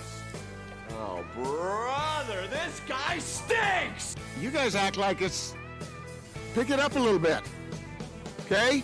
Get your chin up. Smile. Smile. Okay? Dang, you guys, all right? If not, I'm not talking. Big Red, so excited. Big Red. Oh. Guys, I got just one thing I want to say to you. Touchdown, Arkansas! I was a teacher today. Told those boys, welcome to the SEC. Well, Fayetteville is 1,843 miles away, but the call of the Hogs can be heard all the way to San Francisco. Well, stick my dick in the mashed potatoes. Go Hogs. Powered by Arkansas, for Arkansas. Every time you put a mic in my face, I'm going to say Arkansas. The John Neighbors Show is live from the Natty State Sports Studios. All right, welcome back into the John Neighbors Show here live from Tin Roof here in Fayetteville on Dixon Street. And as I live and breathe, folks, hold your applause. We see the Bob Holt, who has made an appearance here at Tin Roof on Dixon Street. That's Bob Holt, everybody. I gotta do this. This is incredible. We were waiting. Everybody was waiting, but Bob Holt is in the house hanging out. How about that? Love it. Love seeing him, and glad he can make the trip out. So, but I tell you what, we'll let Bob do his politicking here for a little bit. But it's good to see him, and we'll talk to him here in a little bit. But know that we had a chance to catch up with Tyler Spoon, former Razorback, thanks to the Bank of Fayetteville. And he's talking about the baseball game tonight with Arkansas and Texas A&M. Big one happening in College Station. First pitch at 8 p.m. So let's go ahead and hear from Tyler Spoon himself and what he thinks happens tonight between the Razorbacks and the Aggies. All right, we know Razorback baseball is going to be entering into their final SEC regular season series against one of the best teams in the country, Texas A&M down in College Station. Starting tonight, that game will be played on ESPN2. It's going to be a lot of fun, and Arkansas is still looking really good for that national seed, but want to close out strong. So let's talk a little bit more about it as we welcome in a very special guest, just like we do each and every week, to talk a little Razorback baseball with us. It is former Razorback Tyler Spoon, who joins us thanks to the Bank of Fayetteville in downtown Fayetteville. And Tyler, man, as always, appreciate you joining us. How you doing? Man, I'm doing good. Good to be here. Yeah, well, it's good to talk with you. I know we'll be getting back in studio here very soon because hopefully starting next week. But I know that before we get into Texas A&M, I want to talk to you about this previous series against Mississippi State. Hard-fought one that Arkansas, man, it just looked in Game 2 was really rough, and then Game 3 started really rough, but then they stormed back. Just what does that do for this team and being able to win a series like that at home in your series finale at home? And also, just what did you make of the comebacks that they had as a team? Yeah, man, awesome to see. Just nice to see the offense come alive for once. So we needed that. But I think, it kind of comes back to, I've said it, sometimes you've got to have, you almost need Hagen to just get lit up one time. You need him to, like, I don't know, give up 3, 4, 5 runs just because it kind of, tells the offense, hey, we got to do something, especially on a Friday night. It kind of kicks you into gear for the whole weekend. So, sometimes, again, I don't want Hagen to ever give up 1 run at all, but, I think him giving up a few runs, that big hit from Hunter Hines kind of made the offense be like, well, shoot, we're going to have to score some runs this game. Like 4 or 5 may not be enough to win this game. So, but it just kind of seemed like it rolled throughout the whole weekend. Even then Saturday, we were down 8-0 and we came back, fought back, and at least made it interesting. And then Sunday was just incredible. I mean, just what that does for you as an offense, just finally feel like, okay, if we're down, we can actually come back and win this thing. It's the confidence just goes through the roof. So, and it just looks like the lineup is finally starting to roll. And it just, it feels like the at-bats are getting more and more competitive, which is what you want. And it looks like beforehand, it seemed like, maybe you had 3 or 4 or 5 competitive at-bats in your lineup. And it seems like up and down the order now, or at least getting competitive in bats. And I think, Hudson White has a huge part in that. Obviously, he's just been unbelievable. So, but again, just a huge weekend, incredible. And Mississippi State is good. They're playing very good baseball too. So for us to be able to just completely kill their momentum was incredible. Yeah, and one of the things too that was I was really impressed by a number of things, but the team was able to overcome such a big hole, but on the other side of it, the amount of walks was really surprising to me. I mean, we know that this pitching staff is really good, and even though Arkansas got the win, even with Hagen Smith, here was a lot of batters that he walked. Was it just maybe that type of series, that type of team, maybe Mississippi State's just really good at not swinging at tough pitches, or was it maybe some umpiring that helped? Like, what went into that as far as the amount of walks that Arkansas was giving up in this one? Oh, a combination of everything. And I think a lot of it, I think Mississippi State has good play discipline. I think they did a good job not swinging at the stuff, but I think our guys too, again, just people don't really understand. I know they're college kids and they have energy for days, but like these guys are tired. It's late in the year. It's, the last, 9th weekend of the SEC. It's like these guys are getting a little less sharp. It's not, just like Tiger. Tiger's a perfect example. It's like the guy's good. He's just not as sharp as he was earlier in the year. He's not throwing as many strikes, so it's just going to happen. Sometimes guys just get tired, and luckily Hagen, sometimes you get tired and, maybe your command's not as good as it was, but Hagen luckily has the stuff that, like, when he throws it over the plate, if he throws it down the middle, he's got a good chance of a swing and miss still because it's that good. Where, again, some guys just don't have that luxury. So the command, again, it can be just being tired. It can be maybe it's a small zone, trying to adjust to it. Maybe it's just good. I think probably a combination of all three is probably what happened this weekend. Just kind of a perfect storm for our pitchers who just walked the house. And the fact that we walked as many as we did and somehow won the series is really impressive and speaks, numbers to our offense of how good they did to come back and win 2 out of 3. Well, I want to ask you about Dave Van Horn's little speech after the game because I think we talk about this almost every single week, just anytime it stands out. And one of the things that he basically started with is like, I'm not hearing bleep out of that dugout over there. And, again, it was a great game. He said it was the greatest win of the season, and it probably was. But what'd you make of that remark? Because Dave, how they play and how they like playing, and there's not a lot of chatter and stuff like that. But what'd you make of his comments? It seemed like he's pretty much like, I don't know, felt like the whole team was kind of fed up with the amount of talk that was coming from that dugout over the weekend. Yeah, usually you could tell. Usually they don't really let on to that stuff, but you could tell by that there's probably a lot of chirping that was coming in from that Mississippi State side. And when Mississippi State's good, they like to talk, and it is what it is. It's just how it is. It's probably not as bad as Kentucky, but it still was a lot. And so you get a win over those guys. They get up 6-0 and they're running their mouth and just happy as could be. And then you look up after it's 8-6, 9-6, and it's just quiet over there and like no one's saying a word. No better feeling as a player than just like realizing that they just are eating their words and that you just shut them up. So he was fired up, rightfully so, especially if they were chirping the whole game and just letting them have it. Once they went up 6-0, they were feeling good, thinking they're about to win the series, and then just to break their hearts, it's fun. Yeah, makes it even that much better. And now you have even a crazier, tougher weekend against Texas A&M on the road, which I know it wasn't set up this way, but you think about the closing part of this schedule. I mean, Kentucky on the road, one of the best teams, and then Mississippi State, who's really good, and then now A&M. We'll start with the pitching because I think that's the biggest story. Dave Van Horn announced that, of course, Hagen Smith's still going to start game 1 tonight, but then Gage Wood is going to be starter in game 2 and then to be determined in game 3. So for the first time that I can think of in a weekend series this year, you don't have Brady Tygart or Mason Molina, both of them not starting this weekend. So just what do you make of the move by Dave Van Horn there? And what do you think, especially for Gage Wood, what have you seen out of him that maybe gave Van Horn a little bit of confidence that he can be a starter this weekend?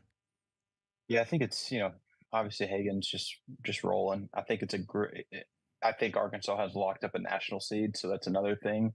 You have a little bit more luxury to do things like this when you are playing well, and you don't have to worry about hosting a regional or being a national seed. We're kind of in a position where if we lose all 3 games, we're probably going to still be a national seed. So, so I think it's just Hagen's going to be good, but give Tiger a rest. He needs it. We can all see it. He's just getting tired. His stuff's not sharp. The command's not as great. So, but Gage has been so good just lately, and pitching is just like hitting. You get a little bit of confidence, and it changes everything. So, I didn't notice they were saying on the game the other night when Gage was in, and naturally as soon as they said it, the guy hit a bomb. But opponents are hitting like 180 off his fastball. So. He's got good stuff. It seems like maybe the location hadn't been great, and it looks like it's maybe starting to click, but he's fresh too. So, and they've been starting to extend him some more over the last month. And, so it looks like it just kind of works where you're in a position that you got to have another starter step up and maybe be that guy. And people maybe don't remember this in 2014 when Vanderbilt won the World Series, a guy that wasn't in their starting rotation that ended up being like their hero was a guy named Walker Buehler, who ended up, he's pretty good. So, but so you're going to have guys like that aren't in your starting rotation that just come out of nowhere. Maybe they got to step in and be a starter, but Gage has been doing really well, and excuse me, but he's been doing really well. And it's a time for him just to maybe keep it rolling, use the hot hand, just like hit offense, just use the hot hand, let him keep pitching, and maybe he can give you 6-7 innings. Yeah, because I think when you look at certain players like a Mason Molina and Brady Tygart, you feel like, hey, they've done a really good job and have earned that spot. But then, taking them out in the final weekend, I guess is what people are maybe concerned about because, everybody, especially Coach Van Horn, he loves to have it to where it's like, hey, our lineup's settled, our rotation's settled. And so to do this in the final weekend, I think it's just a little bit, I want to say it irks people, but it just makes them nervous and makes them anxious, I guess. But as you said, basically having a national seed wrapped up feels like this is, if you're going to do it, this is the time to do it, especially since you have Hoover, which we know what that can mean and everything the next week. But I think it's just kind of worrisome and people making sure that, hey, everything's okay. It's not like they're doubting Tygart or doubting Molina. It's just maybe a weekend off is what exactly they need. It is, man. And, again, you look at if this was an MLB season, then Tygart and Molina are only a third of the way through the season. It's like, at the same time, though, that's still 8-10 starts, 13 starts. How many starts we had? A lot of them. Sorry. Yeah. But, they need rest. They need rest. Their body's not used to, pitching. And Tiger's been out of the bullpen the last couple of years. And, I believe he started last year, but, Molina coming into the SEC, it's a different animal than pitching in the Big 12, and the Big 12 very good, but week in, week out, it's just a different animal. And so maybe mentally it's just like, they just, like you said, maybe mentally Molina needs a break, maybe physically Tygart needs a break, but I think it just, I understand the concern, but at the same time. This is where you trust DVH and understand he knows what he's doing. And maybe we look up and it may be the right time to look at making a change. And Gage Wood goes 3 outings in a row where he didn't give up a run. And it's like, well, maybe he's our third starter now. And maybe if you, hopefully not, but if you have to play a game 4 in a regional, you have one of the two that could start a game for you. So, but I think rest is so valuable. People maybe don't understand that, but you get 50, 60 games in, and even big league starters in the middle of that season, they're going to need a little bit of rest. Maybe they take a start off or whatever it is, just to take a minute, get a breather, and regroup for the next whatever, however many games they have, 100 games. But it's the right time. It's the right time. You get a couple weeks where, not that the games don't matter, but they're not going to kill you in your national seed. So use it, take advantage of it, get you guys ready for the regional. Speaking of former Razorback Tyler Spoon here on the John Neighbors Show, thanks to the Bank of Fayetteville here in downtown Fayetteville. Tyler, going down to College Station, I always like to ask you this because I know you played at a lot of great ballparks, but what is that experience like going down into that stadium? And especially now that they're good, they're one of the top 5 teams in the country, but what can you tell us about it, and what do you remember when you went down there? Fans are obnoxious. I mean, that's probably what you think. So, bubbles everywhere. Man. Every time the bubbles, I just can't do it. The bubbles, man. It's the worst. And fortunately, that was like my favorite series we ever played was at A&M, because they were so much better than us. Like, it wasn't even close. In 2015, they were so much better. Had star after star after star after star. And then Saturday, 8th inning, we're down like 7-2, 8-2, and the game got postponed because of rain, lightning, all that stuff to the next day.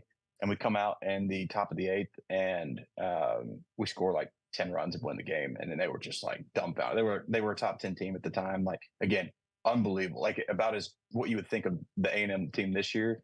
And us in 2015, we were not as good as Arkansas is this year. We were more like maybe a Ole Miss, Mississippi State, where we were just grinding, trying to figure it out. So, and we just went in there and won. They came back on Sunday when we resumed play, and then won the Sunday game and took the series. And a lot less bubbles were flying around, and that's what I love to see. But those A&M fans, man, they're it's A&M, and the Colt. Yep, it's like the bubbles that they do, and I guess they're pretty all known for the the ball 4 chants that they go along with too. Yeah. So yeah, I went back and I remember that game that you were referring to, and having the lightning delay and all of that. That's always kind of a worry that players, or at least fans, can have when delays happen, if a team is up big or if they're feeling good, and then it gets like, oh geez, now it gives them time to think about it, give them time to rest up and all that. Going back to that game, was there anything that happened during that delay that just woke you guys up? Like, was it just the fact that you got a time to rethink things and go out there and change some things up? Like, what was it during that delay or anything that made you guys come out and able to take care of business and storm back and get the win? Sleep. I mean, it's just, baseball's the one game where you go to sleep and wake up and everything's different. It's crazy. You just never know what could happen day to day. And like I said, they were just such the much better team. And if we played one game 10 days in a row each day, they probably beat us 8 or 9 times out of 10, honestly. But that one Sunday that we resumed the play and we played that third game, we were playing really good that day. All up and down the order, we played unbelievable.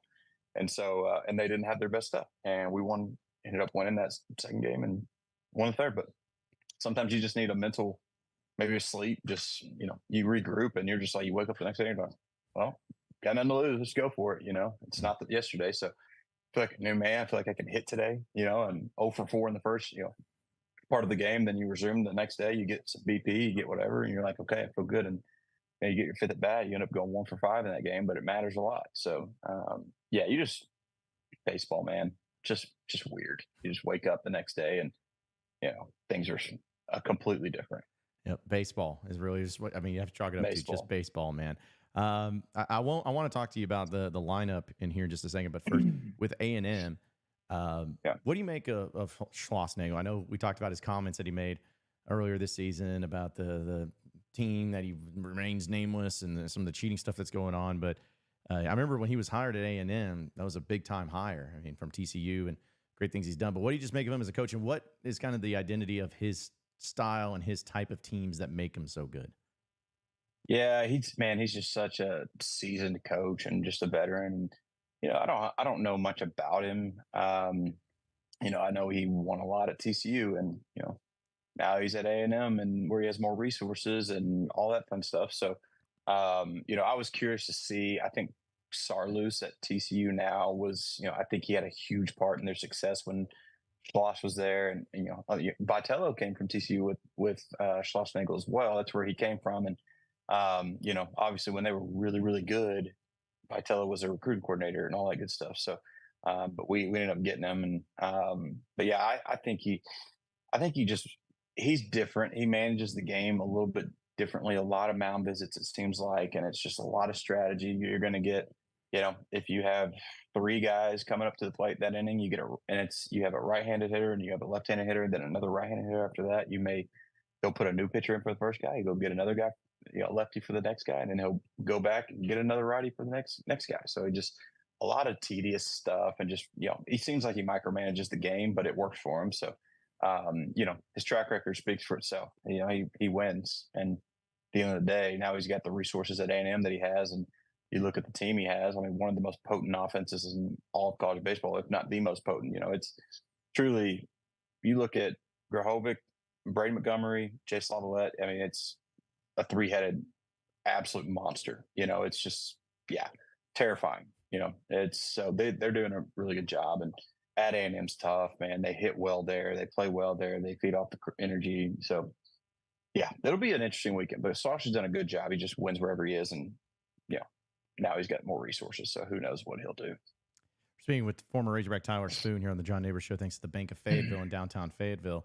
Now, Tyler, we talked a little bit about pitching and some of the changes there, but it seems like also just the lineup has been an ever-evolving thing, not only just in guys playing, some guys not playing, but you're talking about who's been lead off and who's been throwing it around. But what do you make sense, or how can you make sense out of kind of what Dave's trying to do with this lineup? It seems like he's just saying, hey, whenever you're hitting, you're going to get your chance. If you're not, you're not.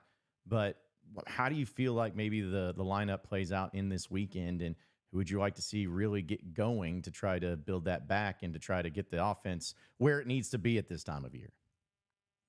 I want to see Kendall Diggs get some rest. I think he might be just a little sore, a little tender, you know, but I think that could really help him. But at the same time, there's a couple guys I really think that they could do a lot of damage, and that's Helfrich and Jason Jones. And I talk about Helfrich every week because I love the kid. I think he's a superstar, and he will be at some point. But the potential he has in there, and just like the swing, the power, he's twitchy. I mean, just all the stuff of just like an explosive player. So I think you might see, you know, he's been playing a little bit more. We've been scoring some more runs. So usually DVH always goes with what works. But also Jason Jones, I think, you know, we talked about it early in the year when the season first started, like he's the one that's got the juice to hit 20 home runs a year.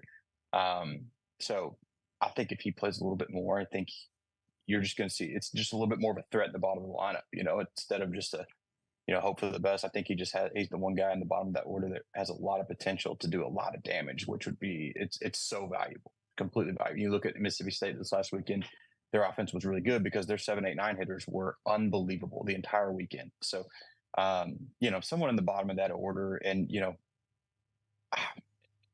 the Paytons have been doing really well, so that they can just keep doing what they're doing, and Hudson White continues to do what he does. You know, I think it'll be great. The one guy that's been a little quiet that, you know, he's a little under the radar and, you know, still unbelievable is Aloy. And so Aloy, I think to me, is a very streaky hitter. So he's been on a little bit of a lull lately. So hopefully he's about to get hot. That's, you know, usually how it works. So, and you know, you think about if he was hitting this last weekend, which I think he had one really good game, but if he does damage like he has been doing, home runs, doubles, the offense could be scary. The pieces are there. You see the pieces. It's all in there. So it's just a matter of the guys doing it now. So, and maybe we're, you know, knock on wood, hopefully we're finding that you know, finding the key to the success, and guys are starting to click a little bit. Well, Tyler, I also, I don't know if you realize this, and I was just looking at, when I was doing my research last night, thinking about, of course, Arkansas and Dave Van Horn and everything, and looking at Arkansas's SEC records. since 2016, which was the year that Arkansas didn't make the postseason, the only time that they did, and it was a rough year.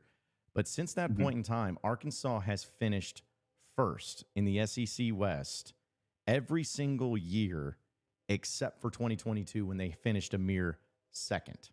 Like, this is a chance now if Arkansas wins just one game, they're going to be the SEC West champions. It doesn't mean anything in the grand scheme as far as hanging a banner. Maybe you do a little bit, but what does that show? Because the SEC West has always been extremely tough, if not the most toughest division in college baseball every year. But how insane is that to think that Arkansas, ever since that point in time, has finished first and then in the one case second in the SEC West?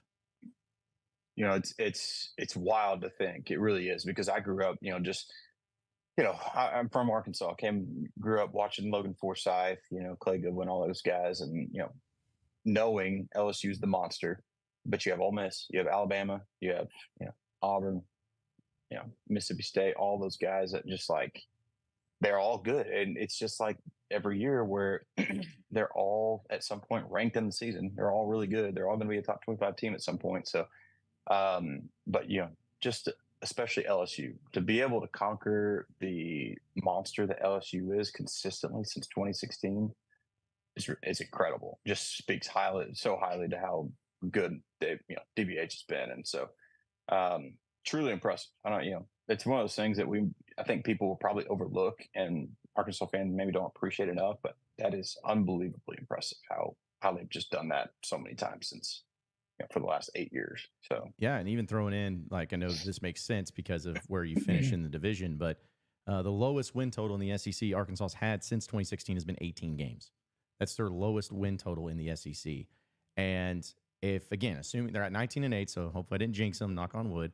If they get one win this weekend, that'll give them 20 SEC victories out of the past since 2017, 4 seasons where they've had 20-plus wins. I mean, I know that the championship, College World Series, that's the goal, but there's no doubt that Arkansas has been one of the premier program, consistently at least, across the board, but also showing just, Dave Van Horn's he's in the pinnacle right now. And obviously he's got to win the title, but how long he's been a coach, Arkansas over the past 7 years has been the premier baseball program in college baseball as far as consistency goes. Yeah, it's been crazy, man. The fact that we somehow don't have a national championship in this span is crazy. I mean, it's just we've been this close a couple times. I mean, even in 2012, we were runners up, and in 2012, people may not remember, but we were 2-0 in Omaha, and then South Carolina came back and beat us twice in the winners bracket in Omaha, and then they ended up winning the whole thing. And so we were that close again. I mean, it's just, and you get to Omaha, it's just anything can happen, man. It's just anything. So it's just crazy to think that we haven't gotten there yet, and we haven't done it. But the dominance of people don't realize how hard 20 wins is in the SEC. It's usually, if you can go over 500 in the SEC, you are thrilled. You are ecstatic. I mean, and going, golly, 20 wins means you're a 667 winning percentage. I mean, that's incredible. That's unheard of in the SEC to do that consistently like that. So I think personally that is harder consistently to do than to win a World Series. Sometimes your worst teams are going to win your College World Series.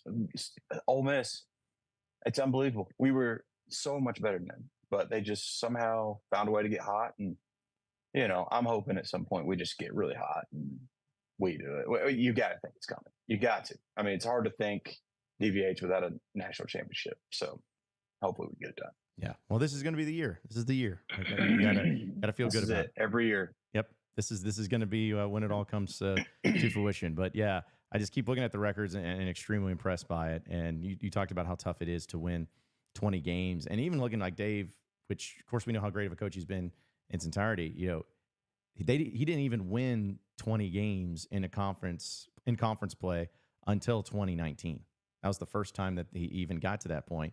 And then for the most of the time he was right there around 500. So again, just continuing to show how tough it is, but also how dominant Arkansas has been over the past few seasons. Now, I want to ask you, I know this is kind of a broad question, Tyler, but for you, is they're a team outside the SEC that you look at and say, oh, okay, this is the team that looks to be, the one that you want to avoid, or maybe a team that looks like they got all the pieces? Because I think Oregon State, of course, Arkansas already played them, but they're really highly ranked. Oklahoma State's still highly ranked, which is funny that they met down there in Arlington. But a lot of teams from the ACC as well. But is there a team that you look out there and you're like, oh, yeah, if it's not an SEC team that wins it, it probably would be this team? Oh, if I go Power 5, I'm just going to, the easy answer is Clemson or UNC, but I'm going to go crazy here. And people might think I'm nuts for saying this, but I think Lafayette is unbelievable. I think they are, people don't realize, they started off really bad, but, they were with us in Houston when we played in the Shriners or whatever it was. But it's given me like big time Coastal Carolina vibes when they won the World Series that year. But when I watched every game, they didn't look bad at all. They looked decent. So for me, I think they have a team that's really, really solid. They found out how to win. They looked bad early, and then they've just come a long way. And they won the Sun Belt. I mean, you got Coastal Carolina in there. You got Southern Miss in there. You got, but it's a really, really, really good conference. And so Troy's a really good team. So the fact that they came out on top and, they've already clinched it with a weekend left, that's pretty incredible. So I'm going to go with the unconventional answer, and I'm going to say Lafayette, because they are those mid-majors, man. They love to prove themselves, and, they're going to get a regional. They may have to go somewhere for a super regional, but if I had to pick someone outside the Power 5, I'm going to pick them. Well, last one before I let you get out of here, Tyler. I know we're a ways till the regionals and everything, but I've gotten in this discussion with friends of mine, and I want your take. Some friends of mine feel like they don't want to host regionals and supers because they feel like Arkansas does better in postseason when they're on the road, like in 2015, as we know when you were there, and I know in 2022 when they went to Stillwater and out there too. But is there anything to that? Like, is there something maybe that there is added pressure when you're at home in front of your home fans and maybe it gets to you? Is it just coincidence? Is it just baseball? But what do you think of postseason play, hosting and not hosting? Because it seems like Arkansas has gotten to the World Series half and half. Sometimes it's been on the road. Sometimes it's just been at home.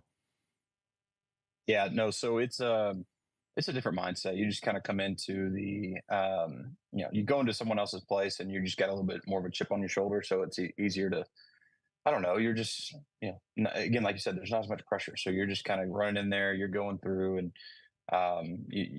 people aren't looking at you as like, oh, they've got to win. It's more like, for us in 2015, we just felt like we were the better team, but there wasn't as much pressure on us. So we just went in there knowing like, hey, we've got a really good chance to win this thing. And, we're playing better baseball than Oklahoma State. And, I just think it's just, like you said, there's a little bit more pressure. There's added pressure. We get that super regional home there, just a little bit more pressure. It's more like, hey, but this is a good opportunity we're going to have to get to Omaha. Like, got to take advantage of it. So, I think there is a little bit different feel on it for sure.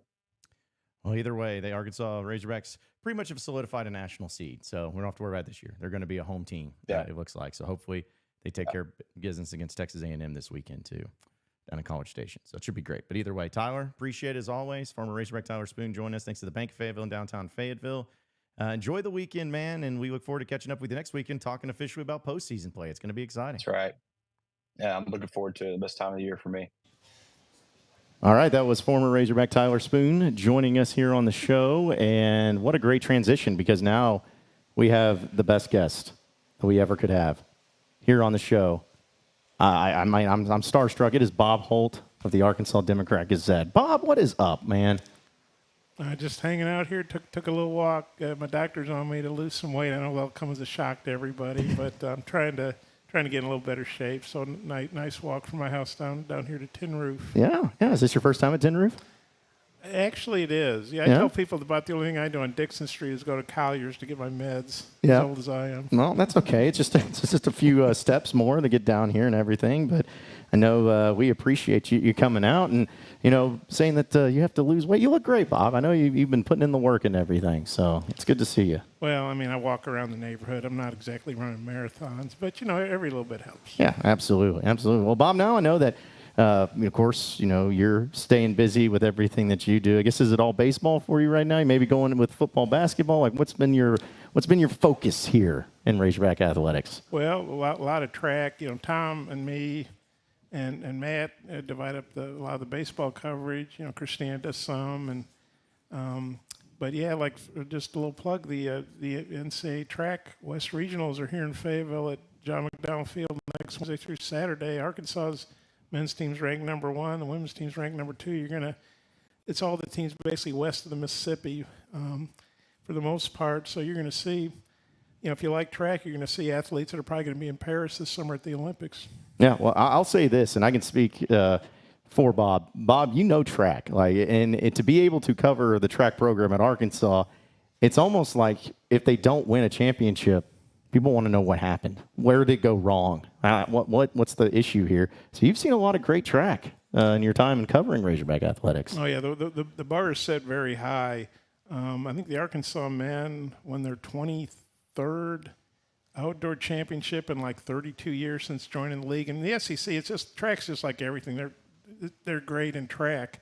The top 5 men's teams in the national rankings are all SEC teams. Arkansas was ranked 5th, and yet they won the SEC. And the national rankings, you don't have to have maybe as much depth to win national titles, but the men are going to have a good shot to win the national title out in Eugene. Obviously, how they do at the regionals, they got advanced people. The women are ranked number 2. They won the indoor title. Them and LSU are ranked 1, 2, so they'll probably be going at it again in Eugene. LSU will be here at the regionals. And, of course, the regionals, it's the top 12, so you don't have to win. They don't keep points. It's all about advancing. But so you don't have to finishing 10th is as good as finishing first in terms of advancing. So you might see the field event athletes, they've got the NCAA champion Wayne Pinnock in the long jump. They got the high jump champion in Romaine Beckford. They got the women's high jump champion and Rachel Glenn, who also runs the 400 hurdles. And they got the top. This is crazy. And maybe this is overdoing it on track, but of the top 5 all-time women's 400 times all-time, 4 of them are Razorbacks. Britton Wilson, who people, if they follow track, she was a Razorback. She's a pro now. But they have the top 4, or they have 4 of the top 5 all-time times. Wow. And one of those is Kaylin Brown, a freshman. She's 19. She has the top 1900 time, or 19 years old time ever in the U.S. and just off the world time. Some German lady who I can't remember her name ran in 1991 in Tokyo or something. So yeah, it's elite track at Arkansas. Well, Bob, I'm going to ask you this question because Mallory, the assistant GM here of Tin Roof, she's a big fan of yours because I told her, I was like, Bob Holt's coming today. And I'm not kidding about this, Bob. She's like, that's the guy that asks all the questions at press conferences. I'm like, that's exactly right. And so my question for you, Bob, she asked me who is the most interesting or my favorite person I've ever interviewed. You have been alive a few more years than I have been. Who would you say was the most interesting interview you've ever conducted? Wow, that's a tough one. I've gotten lucky. I got to interview John Wooden a couple times, just phone interviews. And the first time was in 1994 when Arkansas won the championship. They had all their starters back. And they were the first team to have all their starters back who'd won a championship since UCLA in 1967. That's before everybody was leaving early. And so, John Wooden he'd been retired for about 20 years. He was in his 90s. So I called out to UCLA and talked to somebody in the sports information office, and I said, hey, how's John Wooden doing? Is he, doing well physically? Is he sharp mentally? And they said, oh, yeah. And they gave me the number to his condo. His wife had passed away, so I think he lived by himself. And they said, hey, just call the number. He won't answer. Leave a message. Speak slowly. He'll call you back. So this is, I'm trying to remember, do we have cell phones in 1994? I really don't remember. I'm sure they were high-quality ones if you did. They're probably those ones you see on TV on the old movies that are about the size of a... Yeah, the bag phones in the car. So I called him, left a message. I think later that day he called me back. And, you recognize that voice if you're as old as I am. You grew up watching him on TV. And we had a really good conversation about... the keys to keeping a team motivated and how everybody's gunning for you because you're the champs. And then a few years later, I was doing some on John McDowell. And, of course, John Wooden won 10 basketball titles. And I kind of figured out all the coaches who'd won all the most titles in whatever sport. I can't remember the guys. I think it was Dave Williams at Houston, the golf coach, won a bunch. But John won like 40.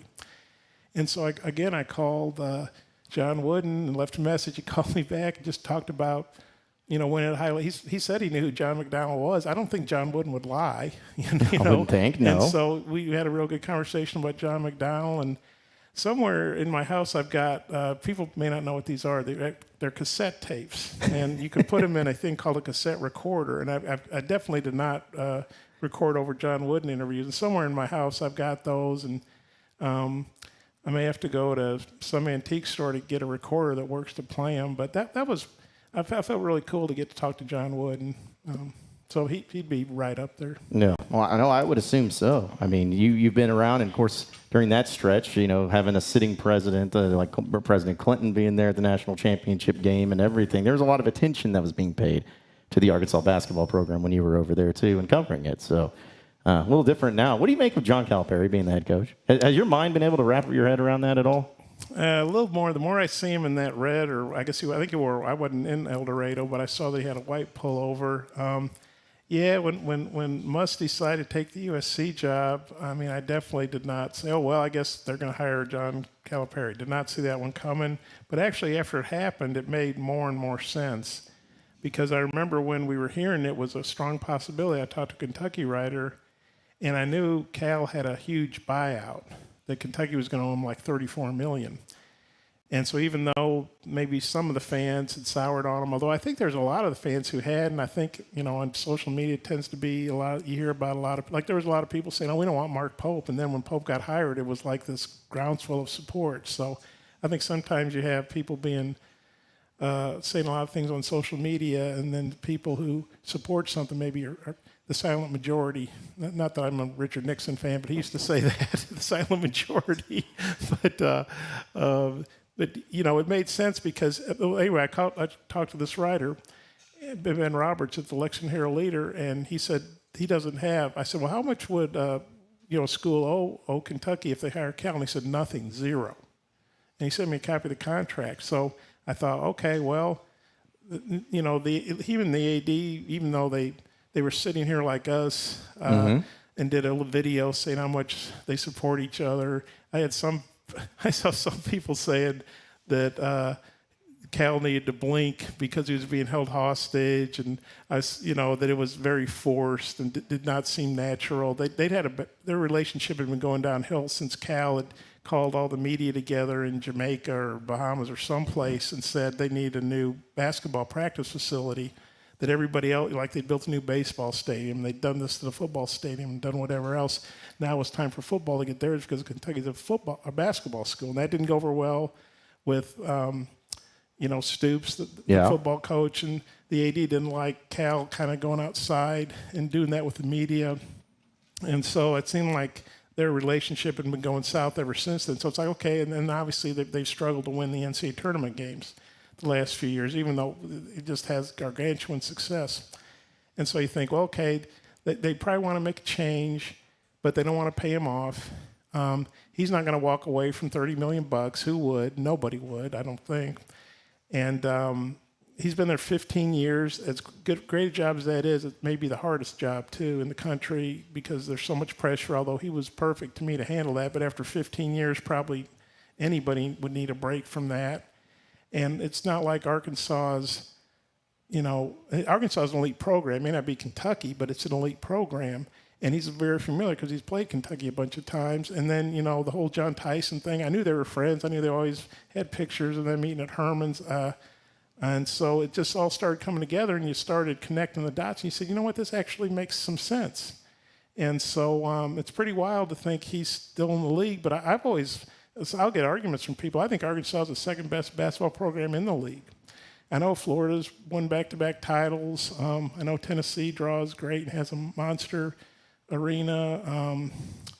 I know Alabama just went to the Final Four and they were doing well, and Auburn went to the Final Four recently. But for my money, when you look at the history, having two Hall of Fame coaches like Eddie Sutton, Nolan Richardson, and now John Calipari, the arena, the practice facility, the fan base, the history. I think Arkansas is the second best job in the conference. I'm not arguing with you. because I believe it too, and that's not my bias showing whatsoever. I will say this, Bob, before I let you go, and so you can eat your quesadilla that's over there. I think it's a diet quesadilla, though, right? A diet quesadilla? It's like a low-cal quesadilla, I think, yeah. Yeah. Totally. It's a low-cal quesadilla. Yeah. It'll be really good, though, for you, Bob. Real quick, I know there's a lot of people in our chat that's complimenting you, honestly. I know you never believe me, but it's true. Wonder Bread, though, is his name. He wants you to know, he says, I hope Bob understands how well-respected he is among fans and media. He's a 4-time Sports Writer of the Year. He's in the Hall of Fame, and we can even forgive him for the whole Mizzou graduate thing. Well, I always tell Mizzou may not be the greatest athletic machine that we've seen, but I always tell people when we'd be at a Razorback game, they announce Missouri's losing to Bowling Green or whoever. I'd say, well, we're all about academics. The players are probably spending too much time at the library reading their textbooks and maybe not their playbooks. But no, Mizzou's a great journalism school, and Columbia was a good place to go to school and grow up. I'm from Missouri originally, Missourian. So, I never thought Missouri would be in the SEC, I'll tell you that. Mm-hmm. And now look at it. Now you got Texas, and you got Oklahoma, and you got all different schools that are coming into the SEC. So, well, Bob, we appreciate you coming out to Tin Roof with us and hanging out. It's been great to talk with you. Okay, I'm amazed Curtis hadn't touched those French fries. I don't think he's eaten one. Well, I mean, Curtis isn't going to steal your food. No, I offered. I said, hey, man, you should eat some fries. So, also, he's got such willpower. He's in good shape. Before we go, I do want to give a shout, because this is actually a really cool thing that I'll never forget, and it's always been awesome. That I had the opportunity to cover Razorback basketball during the Mush years and going to the NCAA tournament. And everywhere we went, whether it was Buffalo, New York, or Indianapolis, or San Francisco, or Des Moines, or Vegas, it was always me and Curtis and Scotty and Bob. We always had a good time together hanging out and connecting with each other, and getting food was the biggest challenge sometimes. I still can't believe how cold it was in Des Moines in March. It's like I remember walking uphill in the shade. It was during the day, but the building was shading and the wind was blowing, and I remember thinking, man, it feels like it's December in Wisconsin or something. Yeah. And man, that was a cold place. Yeah. I remember having nice people, warm people, cold. Well, I remember weather. the hill that we were on to get to our hotel. It was iced, and the wind was blowing at like 30 miles an hour. The wind chill was like -2. And I'm over here. I got a suitcase of equipment behind me, and I got Bob. He's propping me up. I'm propping Bob up to make sure he doesn't slip and fall on the thing. I mean, I feel like I was Mr. Olympia out there. I was like pushing all that and everything, but we got through it. We got it done. But yeah, it was a little too cold up there for Des Moines. But Vegas was pretty fun. Yeah. Vegas was fun. But I remember you said something like, technically, I think we were downtown, but we were a couple miles from the downtown, but we were next to a hospital. I remember you saying, hey, just because you're next to a hospital, I don't want you to have to go there. But it was treacherous. It was treacherous. So, but hey, still a good time, and it's always good to talk with you, Bob. Good to be here. Yeah, there you go. Bob Holt of the Arkansas Democrat Gazette, the GOAT of Razorback and Arkansas media. Do you know what the GOAT is? It's the greatest something, right? Greatest of all time. Okay. Well, yeah, somebody told me that a long time ago. I didn't know what the hell they were talking about. And then they explained it to me. It's kind of like that, what is it, LAMO or something, or those emoji things? Yeah. I don't know what all those things mean. I don't understand what. Yeah. Sometimes I have to Google it. Like when, who was it that said they were OGs? The OGs. That was Kamani Johnson. Yeah, Kamani Johnson, who was at Calsdale. I got to see Kamani. He'd been playing in Japan, I think, or maybe Pakistan or someplace. I mean, it's amazing. They have basketball all over the world. It was good to see Kamani. Great guy. Yeah. Was it because you kept thinking it meant old guys? Because he said we were the OGs, and he's like, oh, you mean old guys? Yeah, it was him and Devo, but it means original gangster? Yep, that's right. Okay. That's right. So old guy seems like a nicer thing to call somebody. Yeah, that's true. But I guess it's all just slang. Yeah, it doesn't hit the same if it's just old guys. But either way, we're gonna take a break. Our final break. We'll come back, close up shop here on the John Neighbors Show live from Tin Roof on Dixon Street. So stay with us. We not done yet either. So don't be satisfied because we not done. Hey John, Bob Holt, Arkansas Democrat. I added a two-parter if that's okay. You mentioned Arkansas. Eric. Why do you always talk about Arkansas? But go ahead. Well, why do you always talk about Kentucky?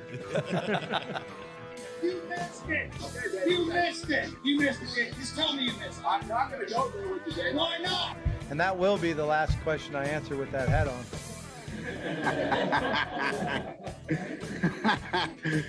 Oh, shoot. That is why Arkansas is fantastic. Yes, sir. You know, and I didn't like the game, but I'm glad I was able to walk off the floor again and deep inside and have that funny feeling that, hey, one more time, Horn. Best guys, I know it's a tough time for you. The coach is gone, but you got a new coach now, and you got to listen to what he says. Okay, I know you're thinking, oh, who is this new guy? Where's the other guy that crashed the motorcycle? We like him better. He was cool or whatever. Forget about all that. Listen to the new coach and get out there and win some games.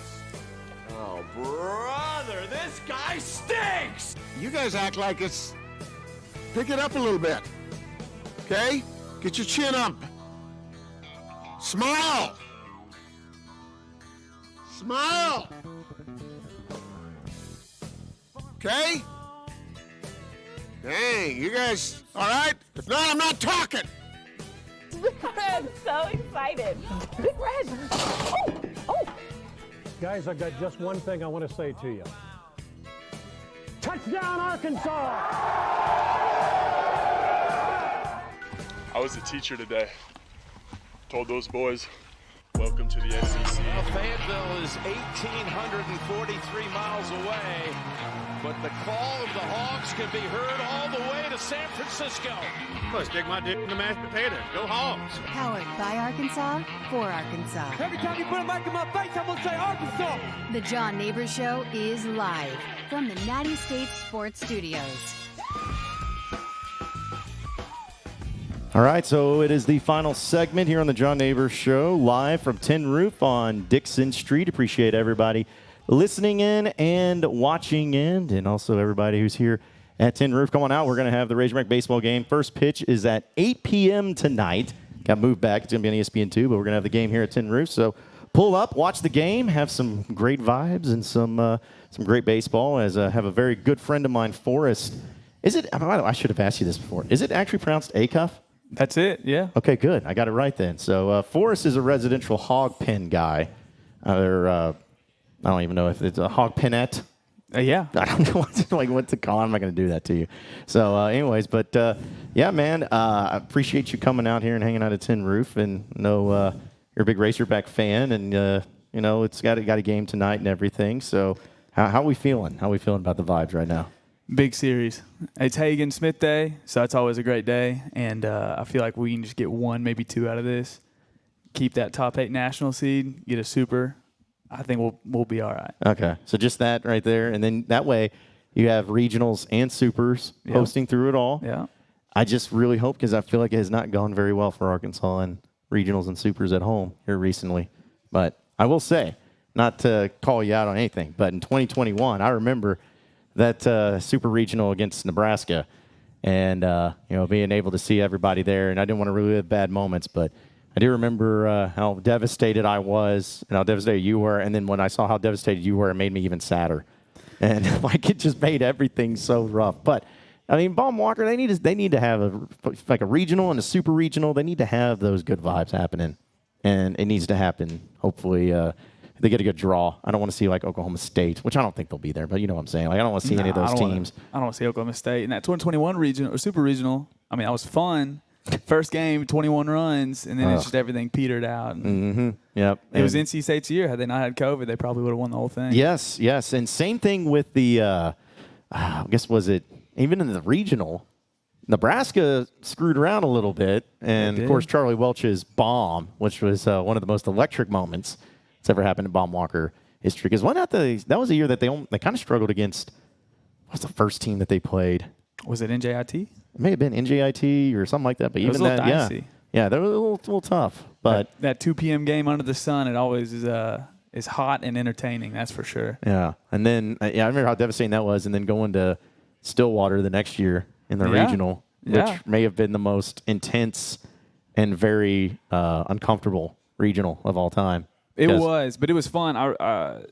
It was fun going on the road and experiencing that something like outside of Baum. Just kind of see what it was. It's definitely a more relaxed environment than you would see at Baum, but Stillwater doesn't have the amenities that Fayetteville has either. No, it doesn't. And but it was great hanging out with you and hanging out with everybody out there, and then just enjoying the time away, not having to camp for a series. That was also kind of nice. Yeah, I think being in Stillwater for as long as we were, it was way too long. I feel like there's only so many times we go to Eskimo Joe's and call it good. But one day in Stillwater is a day too many. Yeah. So well, again, luckily we don't have to worry about that. But it is funny because I've gotten in arguments with Brendan and Devin, my buddies that always complain.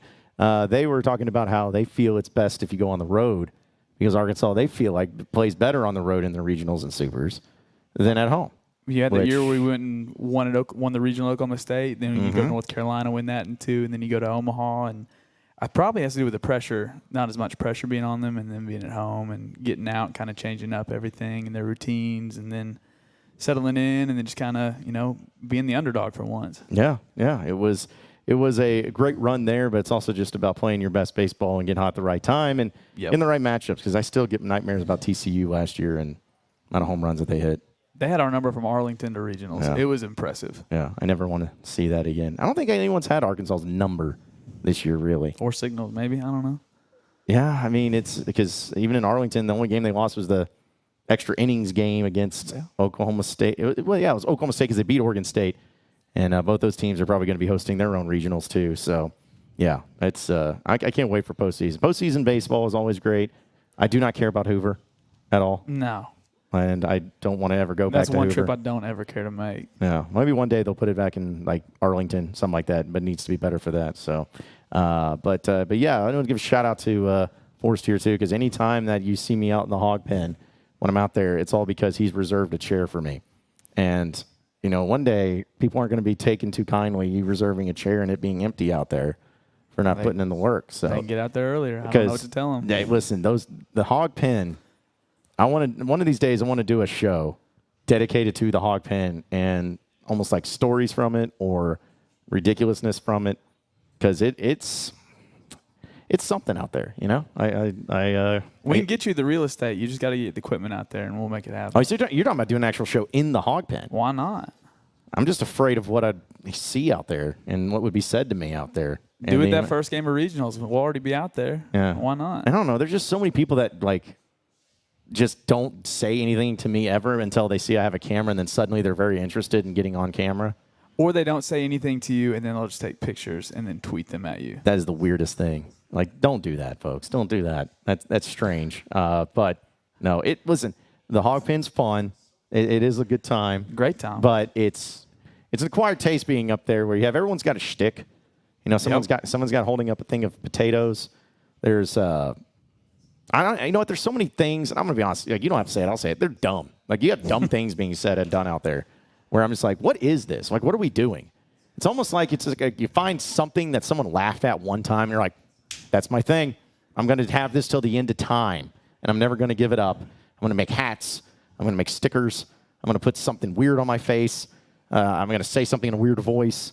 It's just how it is out there, man. You got everyone that sees that everyone's got their own shtick, and they try to find their own deal and carve their own niche, and it's just like, maybe you should just sit this one out. Just take a breather. Yeah, but again, it'll be a great crowd there once regionals come around and supers and everything. Because I guess at regionals, it's an NCAA event, so does it change anything out there for as far as hog pen rules? Not really. Okay. No. I mean, there was a year that they tried to ban alcohol, and people just got creative with the ways to get it in, and that didn't go over too well. But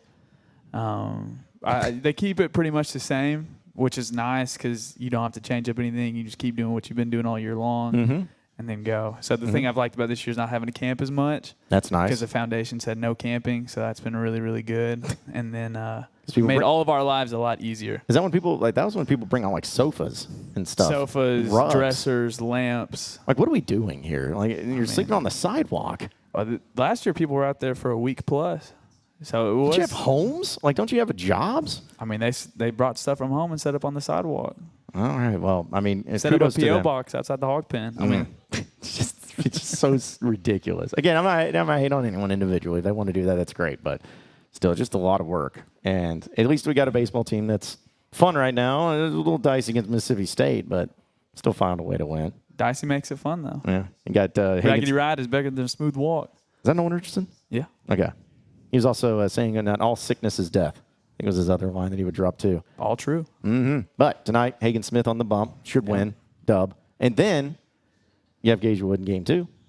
And then some guy named TBD on game 3.